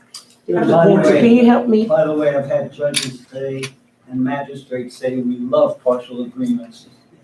If nothing else, it really reduced the time that we have to spend in court. So what was that, Larry, you asked? Yeah, like how does a court handle that when you have a partial agreement? Like, do they resolve it? Is it considered a resolution? Or No, is it they considered accept the partial, they accept the partial, and then it's scheduled for a follow-up. Rule on the issues that are outstanding. So go just stand on that for a moment. I've seen it where they say, I don't owe it, I need to see it. And then the attorney said, well, you go ask this company for it, as opposed to the attorney bringing it. Well, and a lot of times that's the attorney being what's called a cover attorney, because they really don't have that kind of access. So then what could the creative mediator do in terms of if there's a partial The resolution? first thing that I would do is separate them. What? Sorry, go ahead. Okay. Go ahead. Does somebody have a phone number for how we can get a hold of the people who know about this? Sort of Yeah. thing? Either get approval to bring someone in, it might be to say, okay, is there a phone number? Can we write an agreement that the defendant agrees to contact this number and get the information? Attorney Churchill makes a living out of it. Yes, he does. I Can just you think prove that- it? He does that every single week. Exactly. He asks for the paperwork, and most of the time, They it's can't unavailable. provide it. And he gets his And the next clients thing off that the you hook do all is you the time. Or walk away. That's a trial. Okay, hold on, guys. Not- Dave said a lot of times what you might do at that point is to separate And and ask to the call. plaintiff how he's gonna prove his case, in which case the case settles in a hurry. I'm telling you, if they know that they can't get that paperwork, But- they aren't gonna carry their burden of So- proof to the judge, and Right. Do you have the paperwork? Can you tell me what the steps are? But half the time, they don't know whether the paperwork exists or not. They're We just don't. getting a stack of them from So somewhere. can you build it into the partial agreement that plaintiff will provide X, Y, Z within X number of Right. dates, and if plaintiff fails to do that, then plaintiff will dismiss its claim. Yeah. I mean, you there go, can. creative thinking. You can, that's creative thinking, and even a cover attorney, they are going to handle, they're gonna pass over that agreement. Remember, a partial agreement signed by parties still is sanctioned by the court, right? Still gonna be ordered, the partial still gets ordered, and then they schedule them back for, and on that one, I'd probably do this, not just 5 weeks, but 10 weeks out, give them enough time to exchange that paperwork. Because what if you were told you owe $20,000 and you don't ever remember? You want paperwork, right? Prove it. Maybe you were 20,000 and you do kind of remember, but you didn't keep good records, so if nothing else, you just want to have the records. Are there a lot of dependents that may be coming and know they absolutely owe all of it and trying to drag it out a little bit? Maybe, that's why you have to have some Or take a tracking. chance that the paperwork's lost. That's wrong first. Help me understand a little more about this partial agreement. So the partial agreement says the plaintiff will provide paperwork to the defendant. Okay. Now you come back and it hadn't happened legally, then now what happens? What happens then? Right. You're back at a mediation. That was an order. All right, they're back at the mediation and we're at ground one. So it might end up being a no agreement where if I was the defendant, I could say, my partial agreement, they didn't complete the partial agreement. That's why Trudy said, write it in there. If they're not able to provide the paperwork, the case could be By dismissed. such and that's when you gotta start thinking about options. What you're gonna put in that agreement, what you're looking for, what happens if it doesn't, because you can probably settle the case completely just by putting in all these things. In the event that the documents do not do this and dismiss, or if it's less money, you'll pay that, or whatever. And here, you guys, you're not doing this by yourself, are you? Right. Are you ever doing this by yourself No, on a Tuesday? No. No. Do you have some place to go for assistance? Whomever's sitting in that office up there, I don't know. That's the right. answer. That's right. I mean, you have other mediators who may be able to. You're not in a vacuum. We're in it together, and that's the beauty of it. Can you give us a couple tips on like, especially with these cover attorneys that you're calling them, how we determine how we define in our own minds what full authority to settle is? Because some of these guys, they act like they don't have full authority to settle. I got a call. It's like, what's going on? Keep in mind, they're employed to handle a case, and they're stepping in the shoes of the party. Right. That party in the same way could say nope or yes, nope or yes. So I don't have any problem when an attorney says, I've only been given authority up to XYZ. If we want more authority, we need to go directly to the party. Is it okay to make the call? And then do we have to go through our opening statement again? Absolutely. Yeah, okay. If they're called into the room. But what if the guy says, can I step outside and call? That's okay? Oh, a minute. And yeah, it's okay with me. Well, it's not with me yet. Oh, It's not taken with me yet. I knew that because we I don't done, know. you're right, Jennifer, because we used to do it and then we were told, don't do it. So I didn't know what to do. It's exactly. I would say, Do what you wanna do. no, let's call them. I've got a phone in here. Let's just call them right now. We can do it in caucus. Okay. You can separate your parties. Let's get the party in there. Let me do a quick opening statement. isn't that interfering between attorney and client? Okay, Yes. Ralph, you need to talk. Yes. I don't know, I'm just trying to figure it out. No, This and- is and I your could big say, issue. and this is what I would do. I call them in, let's call them on the phone. I do a quick opening and I said, if you all want to have a private discussion, I will step out now as mediator. Okay. I'm not getting in the way of their, gotcha on that. There is a MEAC. There's a MEAC that says But don't. there's also a MEAC that says that the parties can go out and talk to their lawyers alone, so. Hey, listen, again, if you're not sure, what are you going to do? Go ask. Go to David. Ask. Who's everyone else? Ask. John Henry. So Jennifer, it's interesting because with the different leaderships that we have had going on here, this has come up before and gone around. Now, I remember writing up many contracts like that partially, and where's the paperwork? And that's something that, we always went into. And I know you always, agreed with that direction. But somehow the court changes, or the papers change, or we grow older. teaching changes, something changes where, no, you don't do that. You're interfering, just get the whatever. If this person says this is what you owe, how much can you pay? And I we can pay learn how to be $25. flexible That's and it, that's it. adaptable. Let it go and write it up. And so there seems to be sometimes, maybe these are not the right words, sometimes from the mediator or the mediation process, there seems to be a lot of heart in the process. And sometimes it's just intellectual cut and dry. I mean, you all have gone through a horrific year of trying to do things on the phone where you don't have people. It's not easy to pass paperwork. It's very difficult. I did a lot of those telephonics before I went back to work. See, it chased me back to work full time. But it's a challenge. And you've heard Dave say today, in my opinion, in my experience, I think we are all in this because we're smart people, we're independent thinkers, we are creative, we are critical. Some of it has to be your own twist on it. Do you have to be flexible and adaptable? Absolutely. If Dave got from the court, absolutely no partial agreements will be accepted. Are partial agreements accepted as mediators? Yes, but if we know that the court is not gonna accept a partial, that may be, I might say to my parties, look, our court here doesn't want partial. We can adjourn it, try to come back, but I can't write it up. You all can agree, you can go out and decide things, whatever. Sometimes we'll get edicts, we'll get direction that makes it difficult to live within our world. So I'm not saying we can't be flexible and adaptable, but I think that's what happens in the whole development of there are different approaches. My I'm not approach seeing a might judge, I'm not seeing a judge who won't back off when I tell them they're wrong. And I do, I mean, under circumstances like that, I would go to the judge and I'd say, hey, judge, can we talk about this? That's his job. Yeah, but that's, I mean, I've done that before too.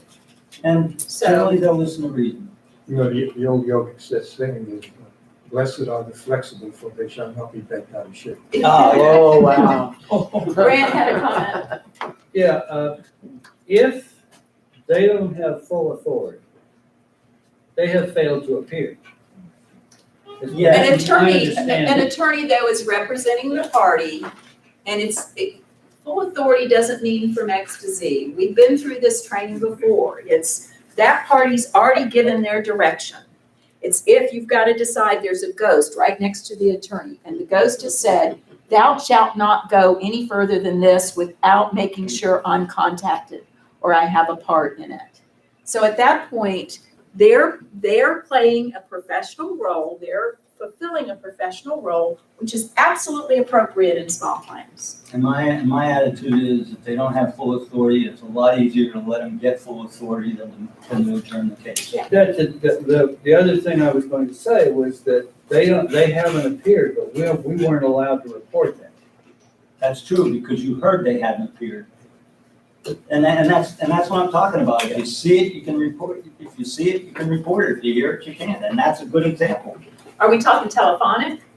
No, we're No, we're talking in talking full authority person. itself. Yeah, but I still think an attorney who's representing the party, they're going to, I mean, there are other options. They could say absolutely no, right? They could say, nope, I cannot do that. I am not going to give authority to do that, and end it right there. They don't have to say, oh, there is a possibility if you let me go contact. Well, and that's why in small claims, we're more inclined, I'm certainly inclined to let them go make the phone call. Because if making the phone call is gonna resolve a case, then I've met my function, which is to help unclog the court docket. And all I've said is call them, do a quick opening, because now the party has officially appeared, Theoretically, yes. and I'll step out of the room and they can do their discussion.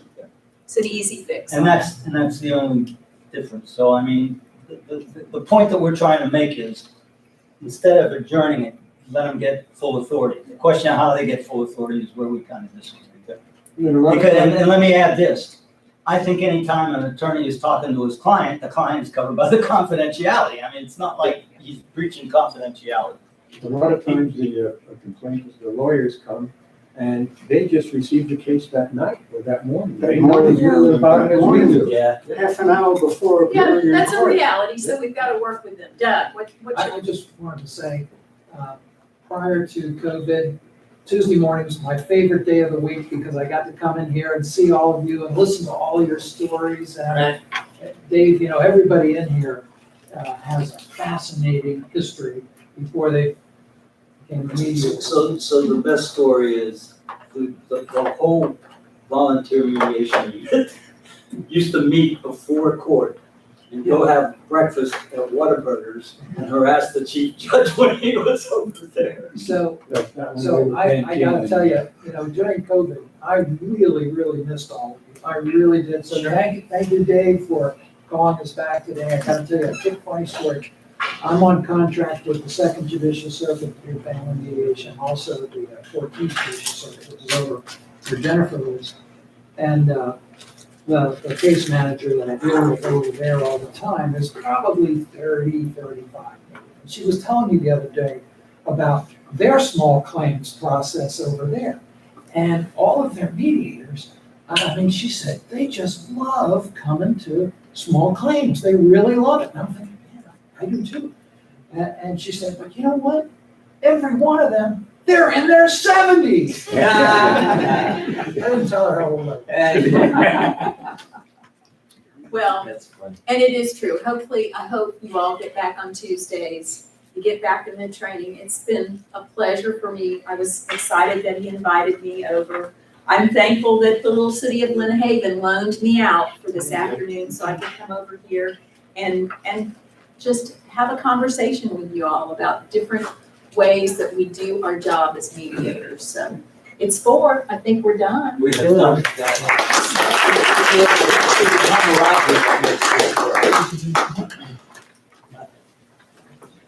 Go forth and conquer everybody.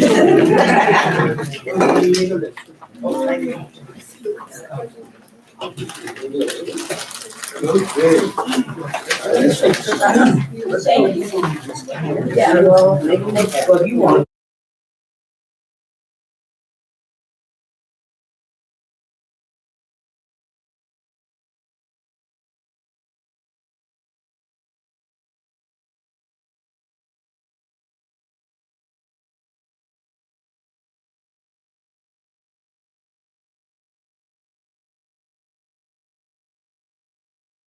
Yeah.